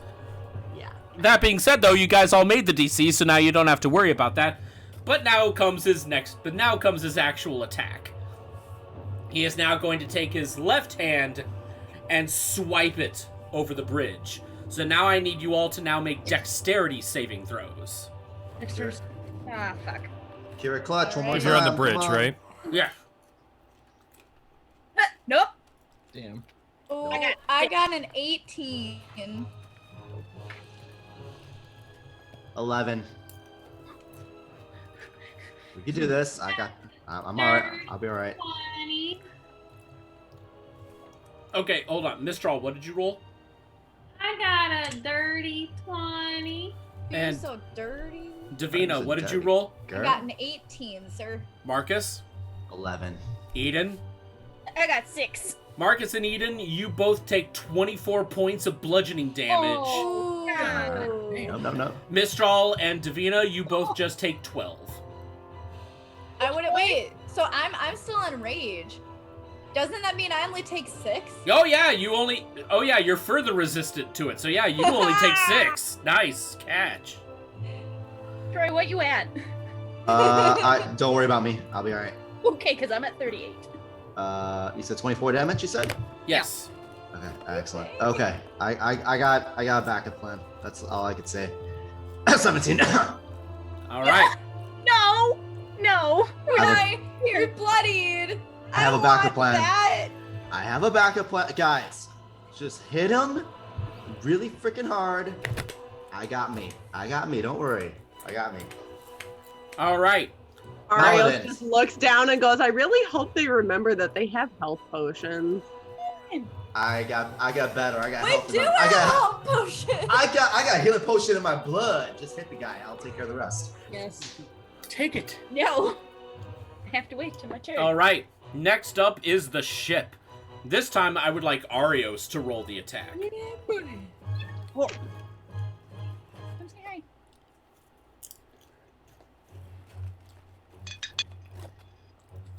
That, sir, would be a nat 20. Yes. That's my girl and boy. We get to roll critical damage, yo! Double damage, let's go! I would like everyone on the ship to roll their d12s. Wow, I suck. D12s, that means we get 2 of them. That's okay, it's No. You each It's only just get doubled. one roll of the d12. That total is what I will double. Well, Polo's no longer here, so DM, are you going to roll for Polo? Because Polo's no longer here. What? Wait, Polo what? is here. Coco. What? Polo? Coco's not here. He's right No, here. not Polo. Yeah. Oh, I meant- okay. I was like, what the fuck is going on? I meant Coco. You got 2 characters with O's in their names, and it's like only 4 where letters. did you go? Yeah, I don't know. I faded into the ether. Okay, yeah. If that's the case, I will roll for Coco. Yeah. Okay. You guys can start calling me Garland if it makes it easier. We'll get to I that. like Polo. Aye, Garland will knock you If all I down. If I ever lose you, I can just say Marco. Okay, so Coco is 7. We'll go down the line here. Logan, what did you roll? That's 8. Okay, plus 8. Polo, what did you roll? 12. 12, nice. Arios got an 8. Atarax, what did you roll? Atarax got a 2. Arios make all the girl moose go. Ah! Okay, He so really does. I can vouch for that. okay, so that So that is 37. That times two is 74 points of damage. You see the massive railgun charge up with its white lightning once again, but then you actually see old Joe, like, you see old Joe, he's gripping the helm, he's almost like frothing at the mouth, and he's like, oh no, this isn't enough! And that same lever that he used to activate the giant railgun, he just grabs it and just starts like pumping it over and over again. And as he does this, picturing that. and as he does this, he's like laughing, he's like cackling like a mad scientist as he like just pumps this lever faster and faster and faster. This lightning goes from like red to yellow to blue until it literally becomes a rainbow of all the colors that lightning and electricity can be. Basically hit him with a giant color spray cannon. Thank you Can I just make for making one it comment? PG, sir. Can I just make one comment? No. That Okay, fine. I'm totally picturing that scene in Critical Role where Percy is just firing like a mad lad and the butt flap is down, everyone. Yes, we've all canonically said that old Joe is like an alternate Percy who's in his 80s. But no, like, as he pumps this lever just back and forth over and over again, what was a lightning bolt that would shoot out of the cannon then turned into just a beam of rainbow energy. And just somewhere, like, in the distance, you can hear, "Taste the rainbow, motherfucker!" In another world, in another time. That beam gets Gahoon, like, square in the shoulder right here, and it just almost singes through that shadowy flesh. So yeah, he's definitely hurting. That was actually a really good hit. We're now at the top of the round. Davina, it's now your turn. Sick. So, okay, I gotta plan this round. All right, I am going to use one action because it's perfect. To unequip and re-equip my Frostfire axe because I have one more use of this spell. And I'm going to use Ice Spike because that went so well the last time, and I haven't been getting any other hits otherwise. So I'm going to shoot one of my Ice Spikes at him. And that would be, hold on, I gotta do that, 25. 25 does not hit. Because, oh, fuck! Language! Sorry. Language, Captain! There's a child here! There? No. I was making a reference to the video I showed you of Chris Evans at AceCon. I forgot, I'm sorry, pardon me. So, that's all I can do. Can't you attack a second time? No, because I used my other action. Oh, right. To unequip and re-equip that, and I was 1 point off! Alright, next up is Marcus. You know what? Fuck it. I think I've been cursed, guys. Buy me some time, y'all. Give me a second. And I'm just gonna dump my entire Lay on Hands pool to myself. Oh. So all 30 HP is back. I think that's smart considering the fact that you said you were only at what, 13? 17. Yeah, that's dangerous. Yeah, it's dangerously low. So I had some Lay on Hands from Lay on Hands pool left from last time. I am just gonna dump all 30 HP worth of it into myself. Which also removes a poison effect that was there too. Nice. So no more poison, and he healed for 30 HP. That's all I have for the turn, so it's like, yeah. Alright, not a problem. Alright, so Marcus spends this entire turn on just recovering, which is definitely a valid move. Next up is you see a Wolverine in it. Next up is Mistral. What are you doing? I hope you're ready for this. Are you ready? Are you ready for this? Da, da, da, da, da, da, da, da, da, da, da. Oh, it's a kid. Hi, kitty cat. Okay. Kit Kat. Here's my buddy Kit Kat. What? So, the act of what I'm doing is first going to be, I bet you can't guess it, but I'm using my griffin. And I am going to attack with their beak torpedo style once again. Mm-hmm. Oh, they gasp.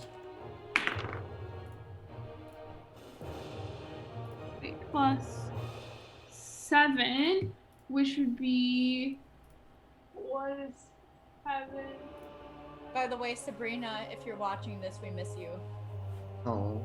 Thank you for letting me hear that. Oh, I rolled 19. Yeah, so 26. I rolled a 19. Math. All right, so I'm sorry. What is your roll? You said like a bunch of numbers. Yes, I did. I did say a bunch of numbers. I rolled a 19, but they have a +7, which makes it 26. All right, you hit. Yes. And so you know what that means? I roll for piercing damage. Yes. Shake it. Hold on. Shake, shake, shake. Shake, shake, shake. Okay, so that is 7. I have 15 piercing damage, but on top of that, Nice. I also. Where did it just go? Is she giving you kisses? Mm-hmm. Oh, they're so cute. Why don't you give me kisses, Dinah? Oh, but you give me this little things, and I appreciate those. Where did it just? There it is. Okay. I am going to cast blindness at the king. All right. And they must fail a constitution saving throw of 17. 17, you said. All right. 17, I did say.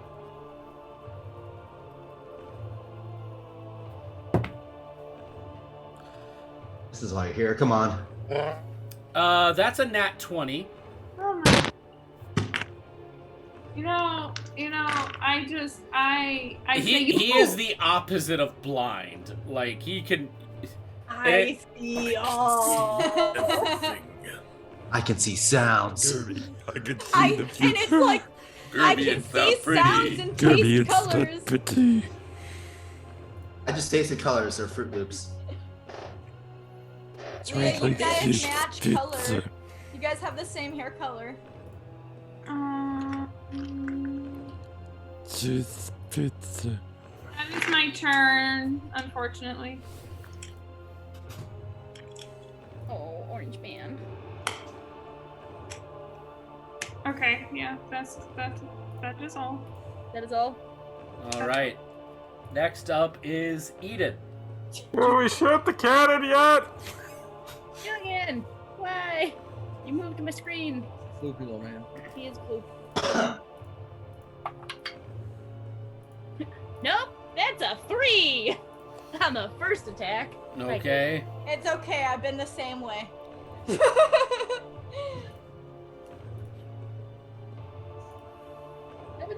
so no. Fuck everything. I'm sorry. It's okay, like I said, I've been the same exact way. All right. Next up is the king. Again. All right. He is now gonna take his fist, I'm gonna die here. and he is now going to slam it down, but then you realize his fist is actually extended way too far. He's not aiming for you. He's aiming for the bridge. Ah, crap. So then, he is now going to basically slam his fist down on the bridge itself. Marcus and Davina, I need you both to make dexterity saving throws. Alrighty. We're clutch. Here we go. I got a 13. 19. Oh, my god. Okay. Both of you are able to succeed in this. Both of you unfurl your wings out. You grab Eden and Mistral, and you both take to the air. Point of order, mine don't fly. Yeah, I was gonna say. Oh shit, you're a fallen Aasimar! Yeah. Well, and then technically Mistral doesn't need to be. She's on her griffin, who's already. So floating. I'll just grab Eden. Grab And Eden. can I roll strength to see if I can also No, lift no, Marcus? you've already rolled. Well, actually, okay, hold on. I could ice pick some of the birds with my sword if there's some left. No, there isn't. All right, here's what we're going to do. Davina, you already succeeded on your dexterity roll, only this time we're going to say you're picking up Eden. Mistral, I need you to roll a dexterity saving throw for the griffin.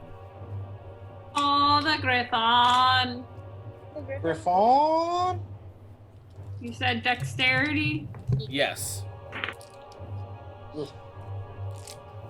I rolled a 17. 17 works.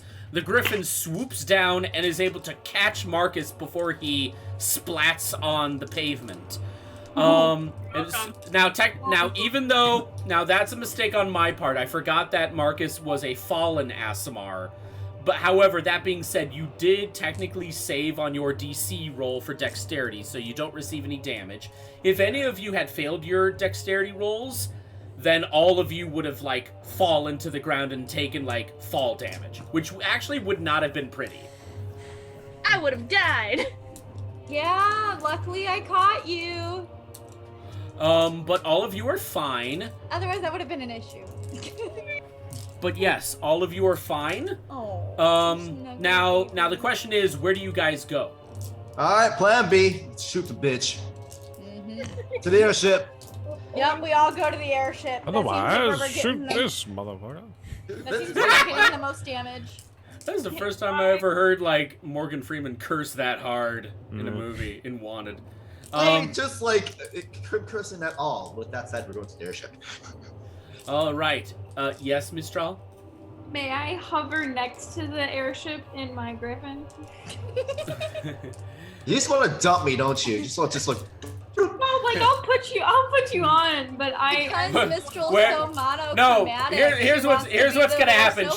Before she gets to the ship, she just turns back to Marcus and just goes, "So where's my rock, Marcus? I don't have one. A pity." Drop. Since Mistral's so monochromatic, she wanted to be the little snowflake. Yes, I am a snowflake. All right. So with the exception of Mistral just kind of hovering on her griffin for flavor, basically all of you have made it to the ship, which miraculously is the next one's turn. And with how things have been going, this actually could be pretty epic here. So with that being said, Logan. Yes, Izzy. Oh, girl. Roll a d20. Alrighty, I'll roll a d20. Here, 1 second. Roll. And that would be a 17 on my TDM. 17 definitely works. Now then, I would like literally everyone to roll your d12s. D12s, alrighty. And I mean everyone, because now you're all on the airship. Yeah. Can I roll? That can't. Oh, that's BS. What? No, like, well, it's gone now, but it really looked more like it rolled on top of the 8. Oh, don't you hate that? Yeah. Can I roll a d12 for my griffin? And No, myself? no, just you. Okay. I'll put his die Good back. try, though, Iz. You know, it doesn't hurt to ask. Oh yeah! Okay, hold on. We'll go down the line here. Okay. So here we go. So, Marcus. 6. Mistral. 12. 12. Logan. 9. 9. 9. 6. 6. It should have been an 8, but it was a 6. Davina.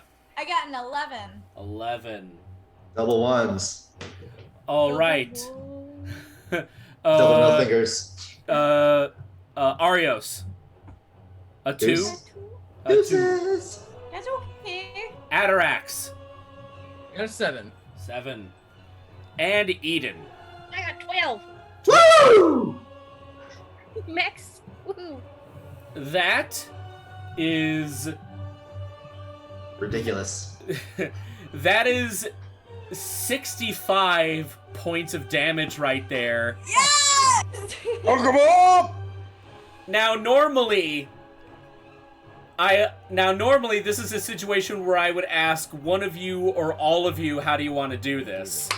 However, we're fighting the devil, so you know.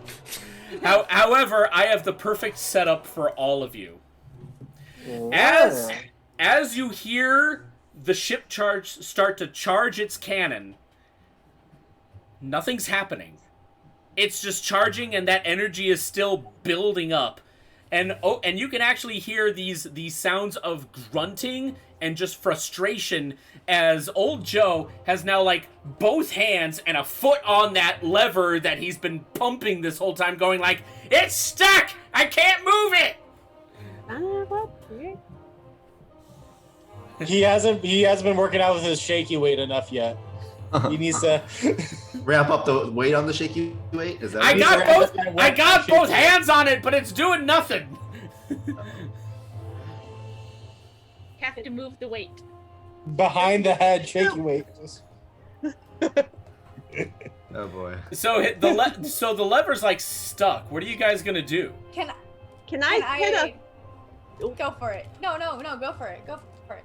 I say, can I just hit the lever with a thunder wave and just see if that'll push it?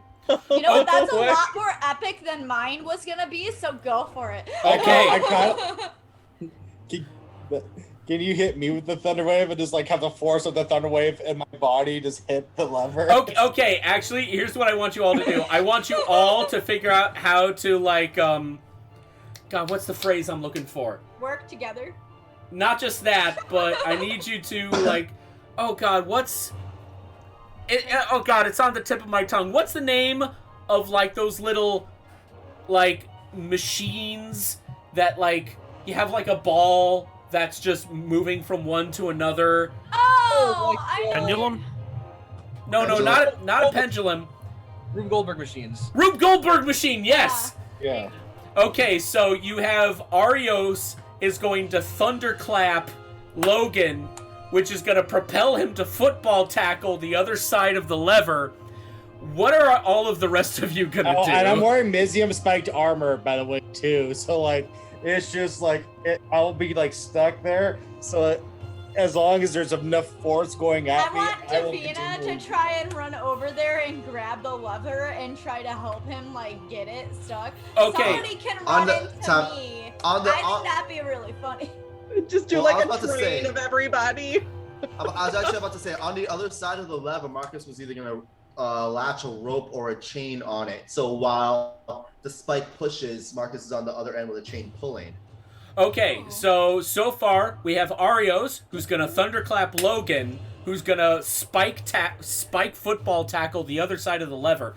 Meanwhile, Marcus has a chain attached to the lever to help pull. Davina now has a grip on old Joe and is pulling him as well. We still have Mistral, Polo, Atarax, and Eden. How are you guys gonna contribute to this? Help the chain? Another chain? Another rope? 2, 3 chains? Jeez.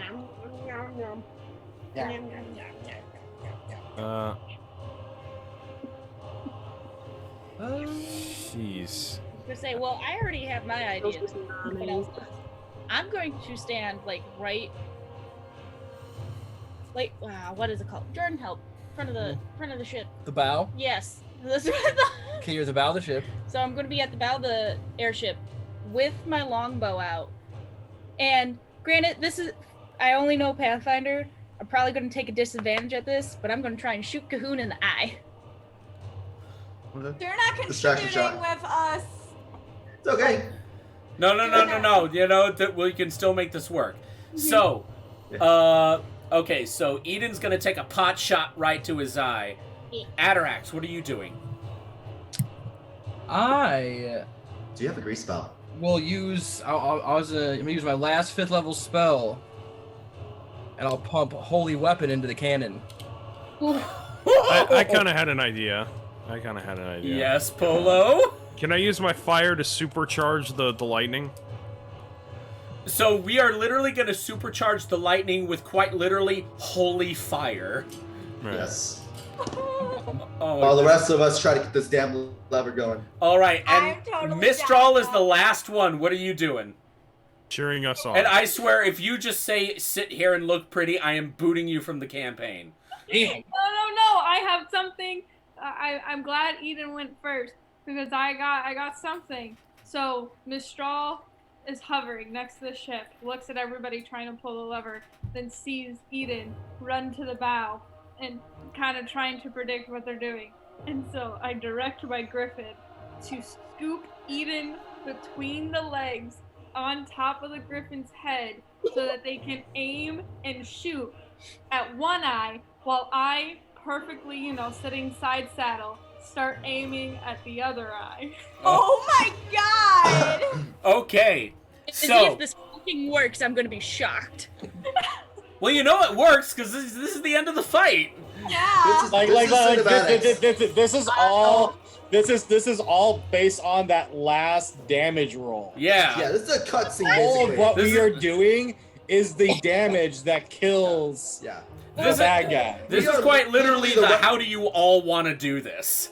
This is like literally the writer's room of a Final Fantasy cutscene. Like, what? How are we gonna finish off this fight? The damage is up. The screen's flashing white. There's gonna be a cinematic. What do we do? All right. So here's what's happening.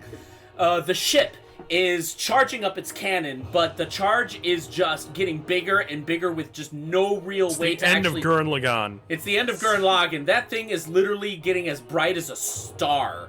Pretty much everyone still in the surrounding area of the city that haven't evacuated it have stopped what they're doing, and they are transfixed by this. Unfortunately, the only other one to see this is Gahoon. He roars at you and actually takes a huge pile of castle rubble and is about to throw it right at the ship. However, before he is able to do so, the Griffin just flies by right his face. And then Eden and Mistral, you both fire your arrows at the same time and you nail him right in the eyes all at the same time. He drops the rubble, screaming in agony because now he's completely blinded. Meanwhile, at the same time, Polo, you are just firebending a flamethrower at the cannon, whereas Atarax is completely praying, and then a beam of light shoots down from the heavens and just hits the cannon itself right there. It somehow has now turned from an iron color to pure solid brilliant gold. And all of that energy has now turned into a brilliant diamond white. Meanwhile, at the same time, Marcus with your chain, Davina just gripping old Joe by the waist. Yeah, she is. Arios, you just go, okay, let's do this. And you do like a Hulk thunderclap, which then literally right on Logan's ass. And he just is propelled like a fucking rocket, who just takes his shoulder and he just barrels right into the lever. At the same time, Marcus and Davina have one last heave, and you're like, Herg! At that moment, that lever finally moves, and then in what basically looks like the attack of a Blue Eyes White Dragon from Yu-Gi-Oh! A massive beam of blue and white is fired out of this cannon just in time for Gahoon to pull the arrows out of his eyes, but just before he sees it, that beam goes right through his chest. You have been weighed. You have been measured. And you have been found wanting. Long live the Grey Blades. Hell yeah. Finally got the one-liner in. Got it. Yay! Yay! At that moment, you all see this form of Ga'Hoon that is just slowly, like, falling backward as his body just dissolves into just black mist. This mist just is expelled everywhere, out of the wound, out of his eyes, out of his mouth. And everyone in the entire city has seen this. They've seen their king turn into a monster and was about to just wreck everything until he was vanquished by the valiant effort of these weird-ass hunters of just the Adventuring Guild. How they were able to pull this off, no one really knows. That mist finally just spreads out. It doesn't go away. I mean, there's a lot of it. But that mist finally just expels as the shadowy form of Ga'Hoon just disperses into the ether. Yeah. Yo, let's send us down to the palace. We got some work to do. Logan's still stuck to the lever and goes, little help here, guys. Oh, you're fine. Guys. You're fine. It's okay. Guys. It'll happen. You'll get off later. Arios is just walking away. Just hug your victory stick for a second. Bask in the glory, all right? Okay, now... No, he's stuck because his armor had spikes in it, so the spikes are stuck in the lever. Now, if you'll give me a moment, I have perfect music for this. Because while we're on the subject of Final Fantasy, I have the perfect way to end this. We're not gonna get VOD muted, are we? No. I just need to find the right track. Excuse me, Mr. DM. Yes? Can I say one thing? No. But okay, what is it? You know what? No, never mind. All right. Will you say it to me, Carly? Yeah, I will say it to you, Liam. Thanks. Davina just grabs Marcus and goes, I swear to God, if you try to take this throne, He might as well at this point. What are you gonna do, huh? What are you gonna do? I'm gonna smack you. Because this is not the fight that we're having right now. We could get a long rest, have a dinner, and then freaking go in the center of the palace. We'll spar a bit. We'll rumble. I wouldn't mind saying Queen Davina, but come on. I think Arios might mind it. Yeah, I think he will. But my rocks. Davina reaches into her pocket and there's a pebble in there, and she just gives it to Arios. All right. Arios Mistral. Fuck. It's been a fucking day. While all that's going on, I'm gonna have Eden hop. Okay, guys, you're all jumping ahead here. Because this is in the middle of, like, right at the end, seeing what happened. He's gonna hop, like, behind Mistral and be like, okay, can I have a nap now? Aww. All right. You guys, you've landed the ship. Like, it lands kind of ugly on just the pavement. But all of you exit the ship. You're exhausted. Everyone is still kind of recovering from what they've seen. The palace is trashed. As you all just start disembarking off of the ship, taking a breath, taking in the now still silence of the space around you. Count Marcus, the little black pendant that you wear that has the mark of Null starts to shake very violently. You then notice that all that black mist that dispersed out of the king's body, it didn't go away. Oh dear. And at that moment, Count Marcus, only you hear this. No one else hears this. But only you hear this. You may have destroyed my vessel, But you actually thought it was over, you poser? Poser? Arios is just looking around at the mist, not hearing the voice, just looking around at the mist. Are you kidding me? I'm no. To everyone else, everything seems fine, but then all of a sudden you see Count Marcus's eyes just roll back in his head, and he just falls on his back. Oh, buddy. So he Now Count Marcus, get back up here. I'm acting. Go ahead. What's up? Okay, no. Yeah, Count Marcus. This is... So all of you just saw Count Marcus just fall unconscious and fall on his back. Count Marcus, you find yourself falling through a void. You're falling through a void, and you just feel this pressure all around you. It is suffocating, yet you can still breathe.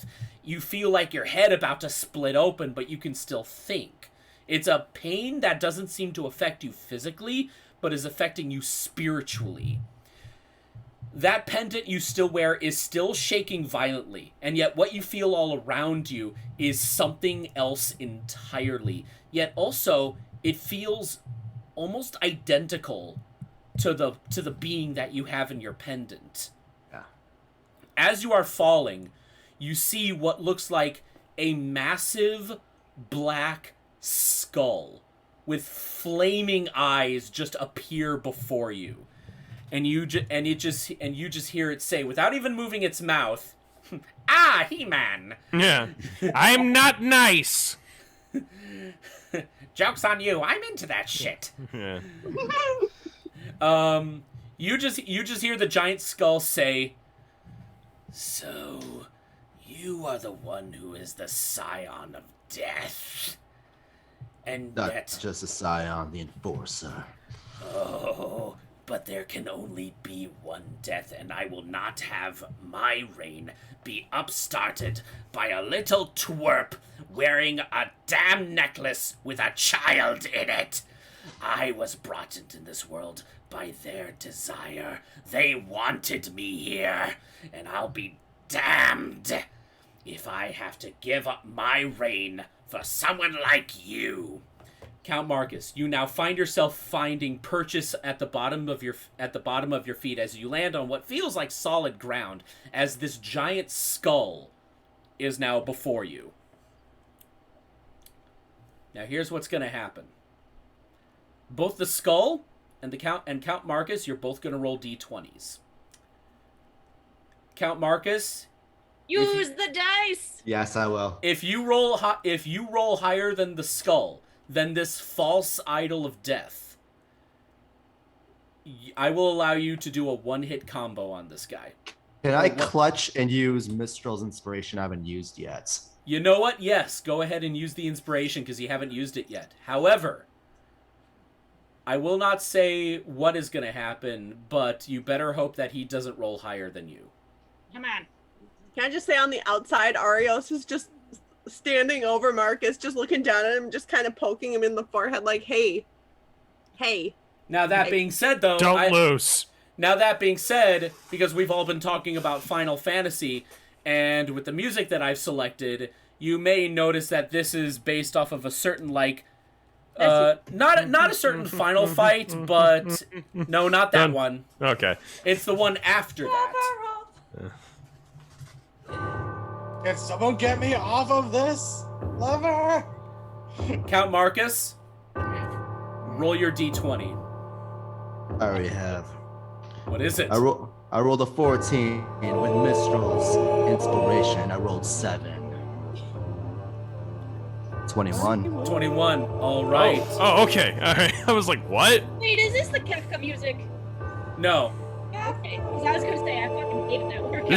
This is the Harbinger of Fate, right? These are the Whispers. All right, here we go. So what was your total roll? 21. 21. I don't think you could beat it on a normal d20. You don't know what this guy's modifier is. We'll find out. It's the 100. All right. Okay, so His you modifier is so you rolled a 21. All right, here we go. God.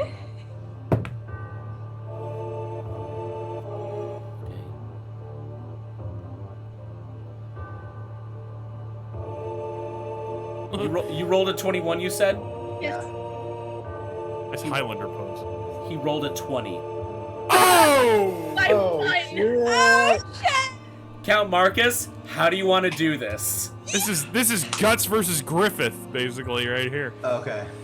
Yeah. So... If for those of you who are wondering, this is like that final little Omni slash after Safer Sephiroth in FF7. I thought so! That's what I was picturing here. Yeah. So my brain went to when Guts and Griffith have their second fight. My mind immediately went to Final Fantasy VII because I recognized the music, but I couldn't pinpoint the fight. Well, this song's like everywhere, but this is where it actually kind of matters in the game. So, Count Marcus, how do you want to do this? So the simple little great sword of sharpness all of a sudden just comes out, appears, comes before him. He looks, the palm of the sword comes to his pendant, and as the pendant glows, he says to himself, "For no, Ishtar, for the circle, for all the gods, they are family." And as the sword twirls, it grows double in size, glows violet. Yeah, the Omni Slash. The Omni Slash, but the Omni Slash with the spectral wings return back out. They are not only bone but metal. Forward, yeah.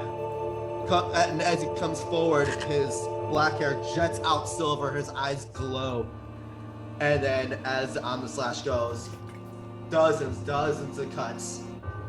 Up, down, left, right, pull up. BA start. Yeah, BA start, right? Pulls up. Up, down, left, right, A, B. Right? Twirls up, goes up into a vertical uppercut somersault. The sword grows even more into a giant, basically a Dragon Slayer-sized fuck you blade. Goes blue, cleaves straight down the middle of the skull. Just right down the middle. Superhero landing. Superhero landing. And hits the landing, and then all the metal bones of the wings start fading out. Terrible for the knees. Yeah, I know, right? You cleave this skull entity cleanly in half, and both halves just kind of like split and fall on their sides respectively. As the skull just starts fading away in its own black mist, you hear that voice once again ring out in your head. Oh, I know this is how it ends for me, but your kind is never out of danger. Just as long as your kind keeps hoping, keeps dreaming, keeps wanting, keeps wishing, we're always here. And then at that moment, the skull just finally fades away. And then you feel a presence right next to you. And you see what looks like a small boy in black robes and like very unkempt black hair. He looks like he's only like 7 years old. He just kind of like looks at where the skull was, just kind of looks back up at you.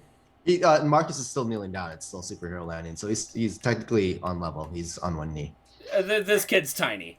Okay, sorry. The kid just kind of like looks up at you a bit, and he just kind of like lightly smiles, puts a hand on your shoulder, and then he takes his other hand and he points up.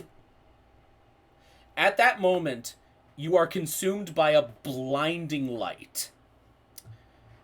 Back in Acheron, everyone else has just been crowding around this apparent body of Count Marcus as Arios has just been like poking him over and over again. And Davina's like, I might as well let this happen. Hey. Meanwhile, Arios, I would like you to make an athletics check. Oh God. Oh no. Oh, baby. What are you gonna make me do to him? Oh, let's see.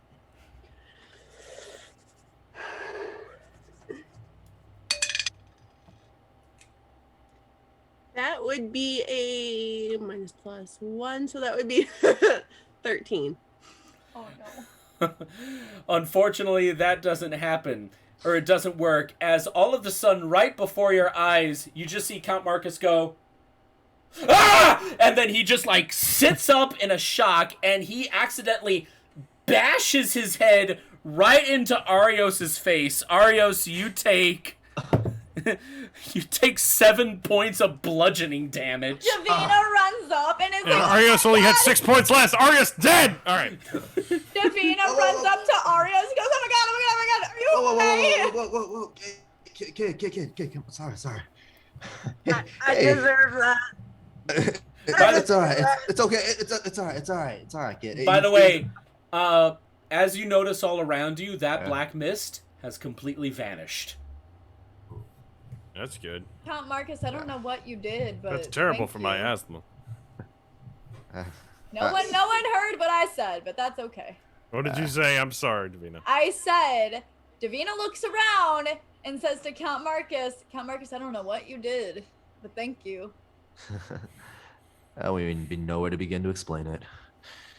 Hey, kid, wait. He's like patting Arios' shoulder, Arios' head, and like, not trying to hug him per se, but like, trying to comfort him, like, kid, I'm sorry.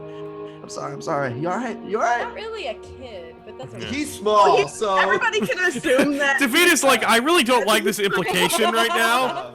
I would just like to point out that the relative height between Arios and Davina is very much Mario and Peach. Yeah, oh yeah. Arios is 5'2". He's a skinny and Marcus Mario. is 6'5", so like he's Davina's 6'6". Yeah. Shorty making him that cake. So Arios is, it's very much like, if you've seen Futurama, it's very much like Davina is the Amazonians, and Arios is very much Fry.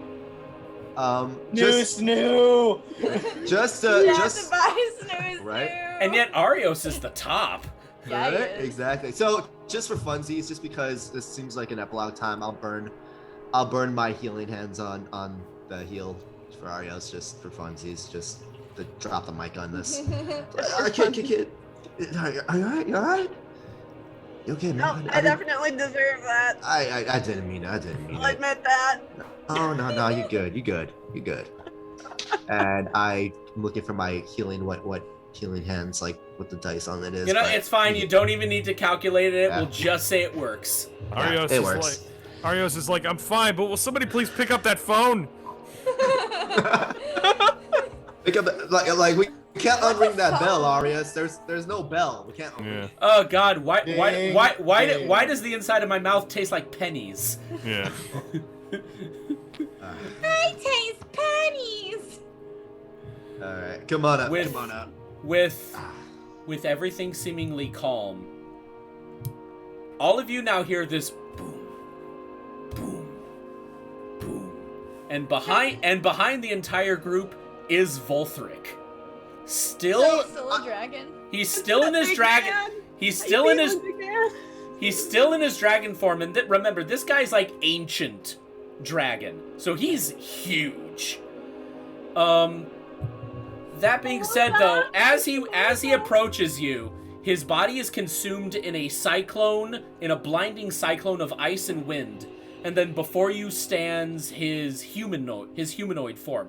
Once again, he looks like Reinhardt from Overwatch with medieval silver armor, and yet his right arm is just kind of dangling there for a bit. And Close your mouth, Davina. And he's just kind of like holding his shoulder for a bit. And as he walks up, you just hear, excuse me for a moment. And then you just hear, So, why again aren't you king? I'll answer you in just a second. Why do we have to deal with that? You obviously have enough power to have ruled this place. Why did you settle with being a commander? That is definitely a story that I am more than happy to tell. But I think what is actually needed now is a lot of rest. What's going to happen to the Greyblades? Well, And he sees, and now as that question is asked, you all just kind of look around and you realize all the Greyblades, you didn't really notice this because you were so busy with the fight, but a lot of the Greyblades that seemingly left the Order ever since the Sanctum took over, they all actually kind of came back. They were all helping with the evacuation effort. Of course, now that the danger has passed, they're now starting to slowly bring the people back into this part of the city. And you see airships starting to make their return after they were just kind of hovering it high up in the air. They didn't really go anywhere. They were too busy watching the show, which to a lot of them was a rather amazing show. Volthric just kind of like sits down on the ground, and you feel the ground like shake a bit when he sits down. And this is a guy who's exhausted. And he just goes, one thing at a time, Master Polo. Right now, all we need is rest, a metric shit ton of ale. Language. Don't judge me, girl. And he like points at, and he points like, I wasn't saying that as Davina. I was saying that as Carly, because you did that to me earlier. We're even then. Move on. We're even. I was just being coy that first time. Mm-hmm. Volthric just kind of looks up at every one of you and just kind of smiles. And he goes,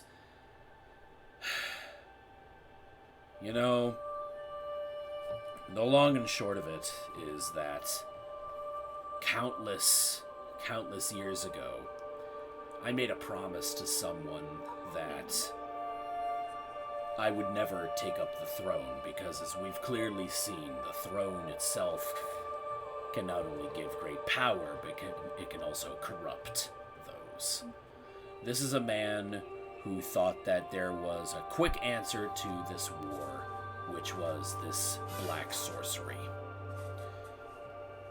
But he failed to know that it was through the determination of us that we've actually been able to make any progress. But he just refused to see it. Maybe he was jealous, maybe he was blind, maybe it was all of those things or something else entirely, we don't know. But we will rebuild. We will reinstate everyone back to their normal ranks within the Greyblades. I'm sure a lot of people are wanting to come back, and for those that left, I hold no hard feelings against them. It was a weird time.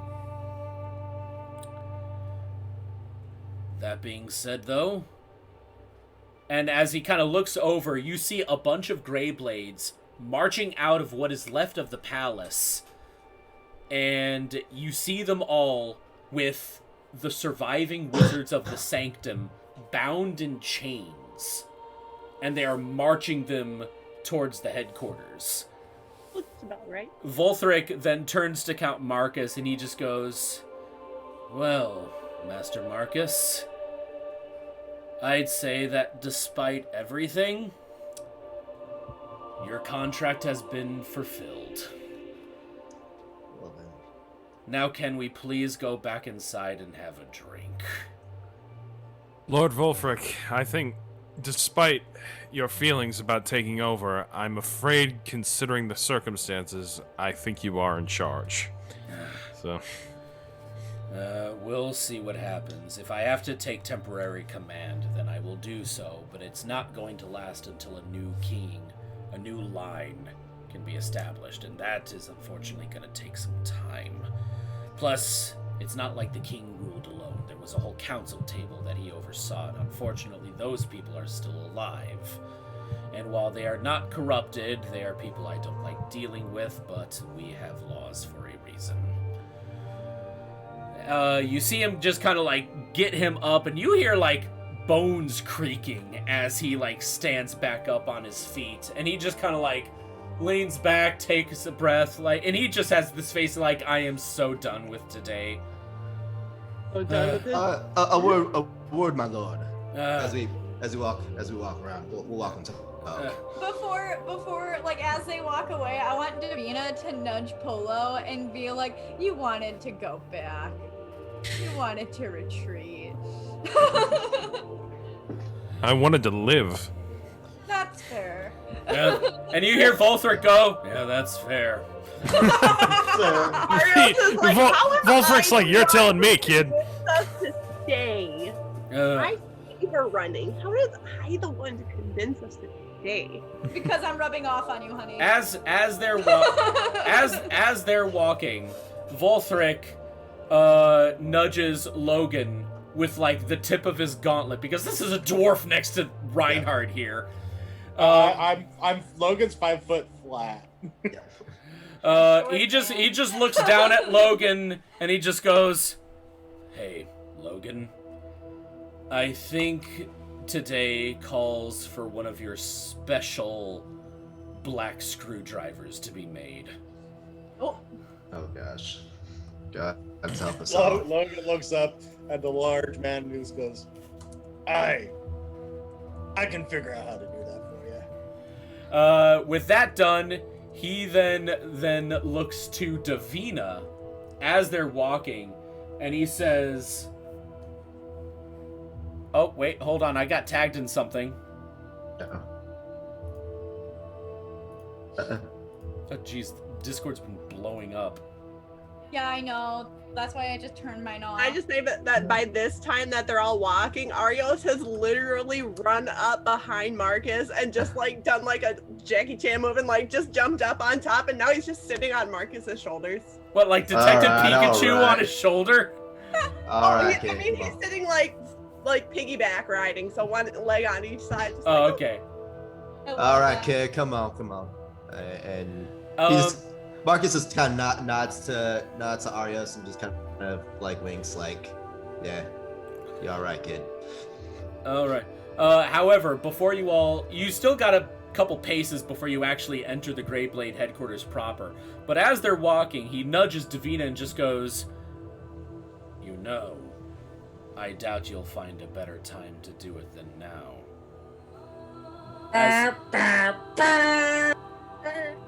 Davina looks at the ring that Coco gave her off screen because me and Lauren talked about it, and I was like, if you don't have like time to do the scene, we could just do it. She goes, "You're right." So she gets on one knee and then like kind of coughs at Arios and says, "I know you didn't want to be a noble, and we've had many talks about it. But thank you for pulling me out of my pit of despair and making me laugh again and realize what true love is. Would you marry me?" You're muted, Leah! We couldn't hear you! Well, it's because sometimes her mic, when she talks real softly, doesn't. Oh, no, I wasn't even saying anything. He's just kind of like. Oh. While he's on Marcus's back, as she does. No, this. Marcus, put him down. Okay. Arios is just like, okay, hold on. Come on, kid, got this. And by the way, this is a ring that not only Coco made, but had like nobleman funding put into it. I had Davina give Coco her pendant that she actually had.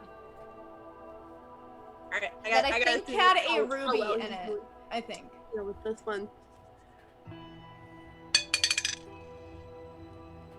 Okay, so he's doing better than I thought he might be doing. I had to do a constitution because this could have gone one of two ways for him. I'm like, hyperventilation, maybe? Well, it was either going to be he passes out or he's able to answer. And Arios looks at Davina and goes, "My love, I can think of no better way to spend the rest of my life than with you." Aww. Yes! And Davina just fucking football tackles him.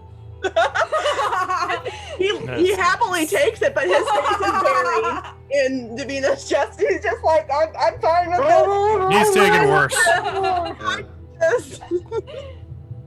Boys. All right. all of you finally enter the Greyblade's headquarters. You are exhausted.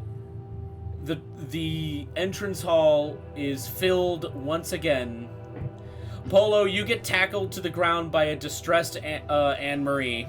Little bee. Oh, little pink-haired bee. Your pig-tailed, pink-haired halfling waifu. Oh, wonderful. Lord Voltric, a quick word.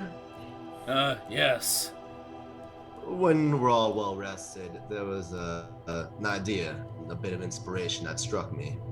I'm listening. I know I'm not official ranks, but there's an idea, a group that I had in mind. When we're done drinking, we'll talk. Yes, drinks, many drinks will be had. And with that, we end tonight's episode. Now, that being said, though, this is not the official end episode of Count Marcus Adamar's arc.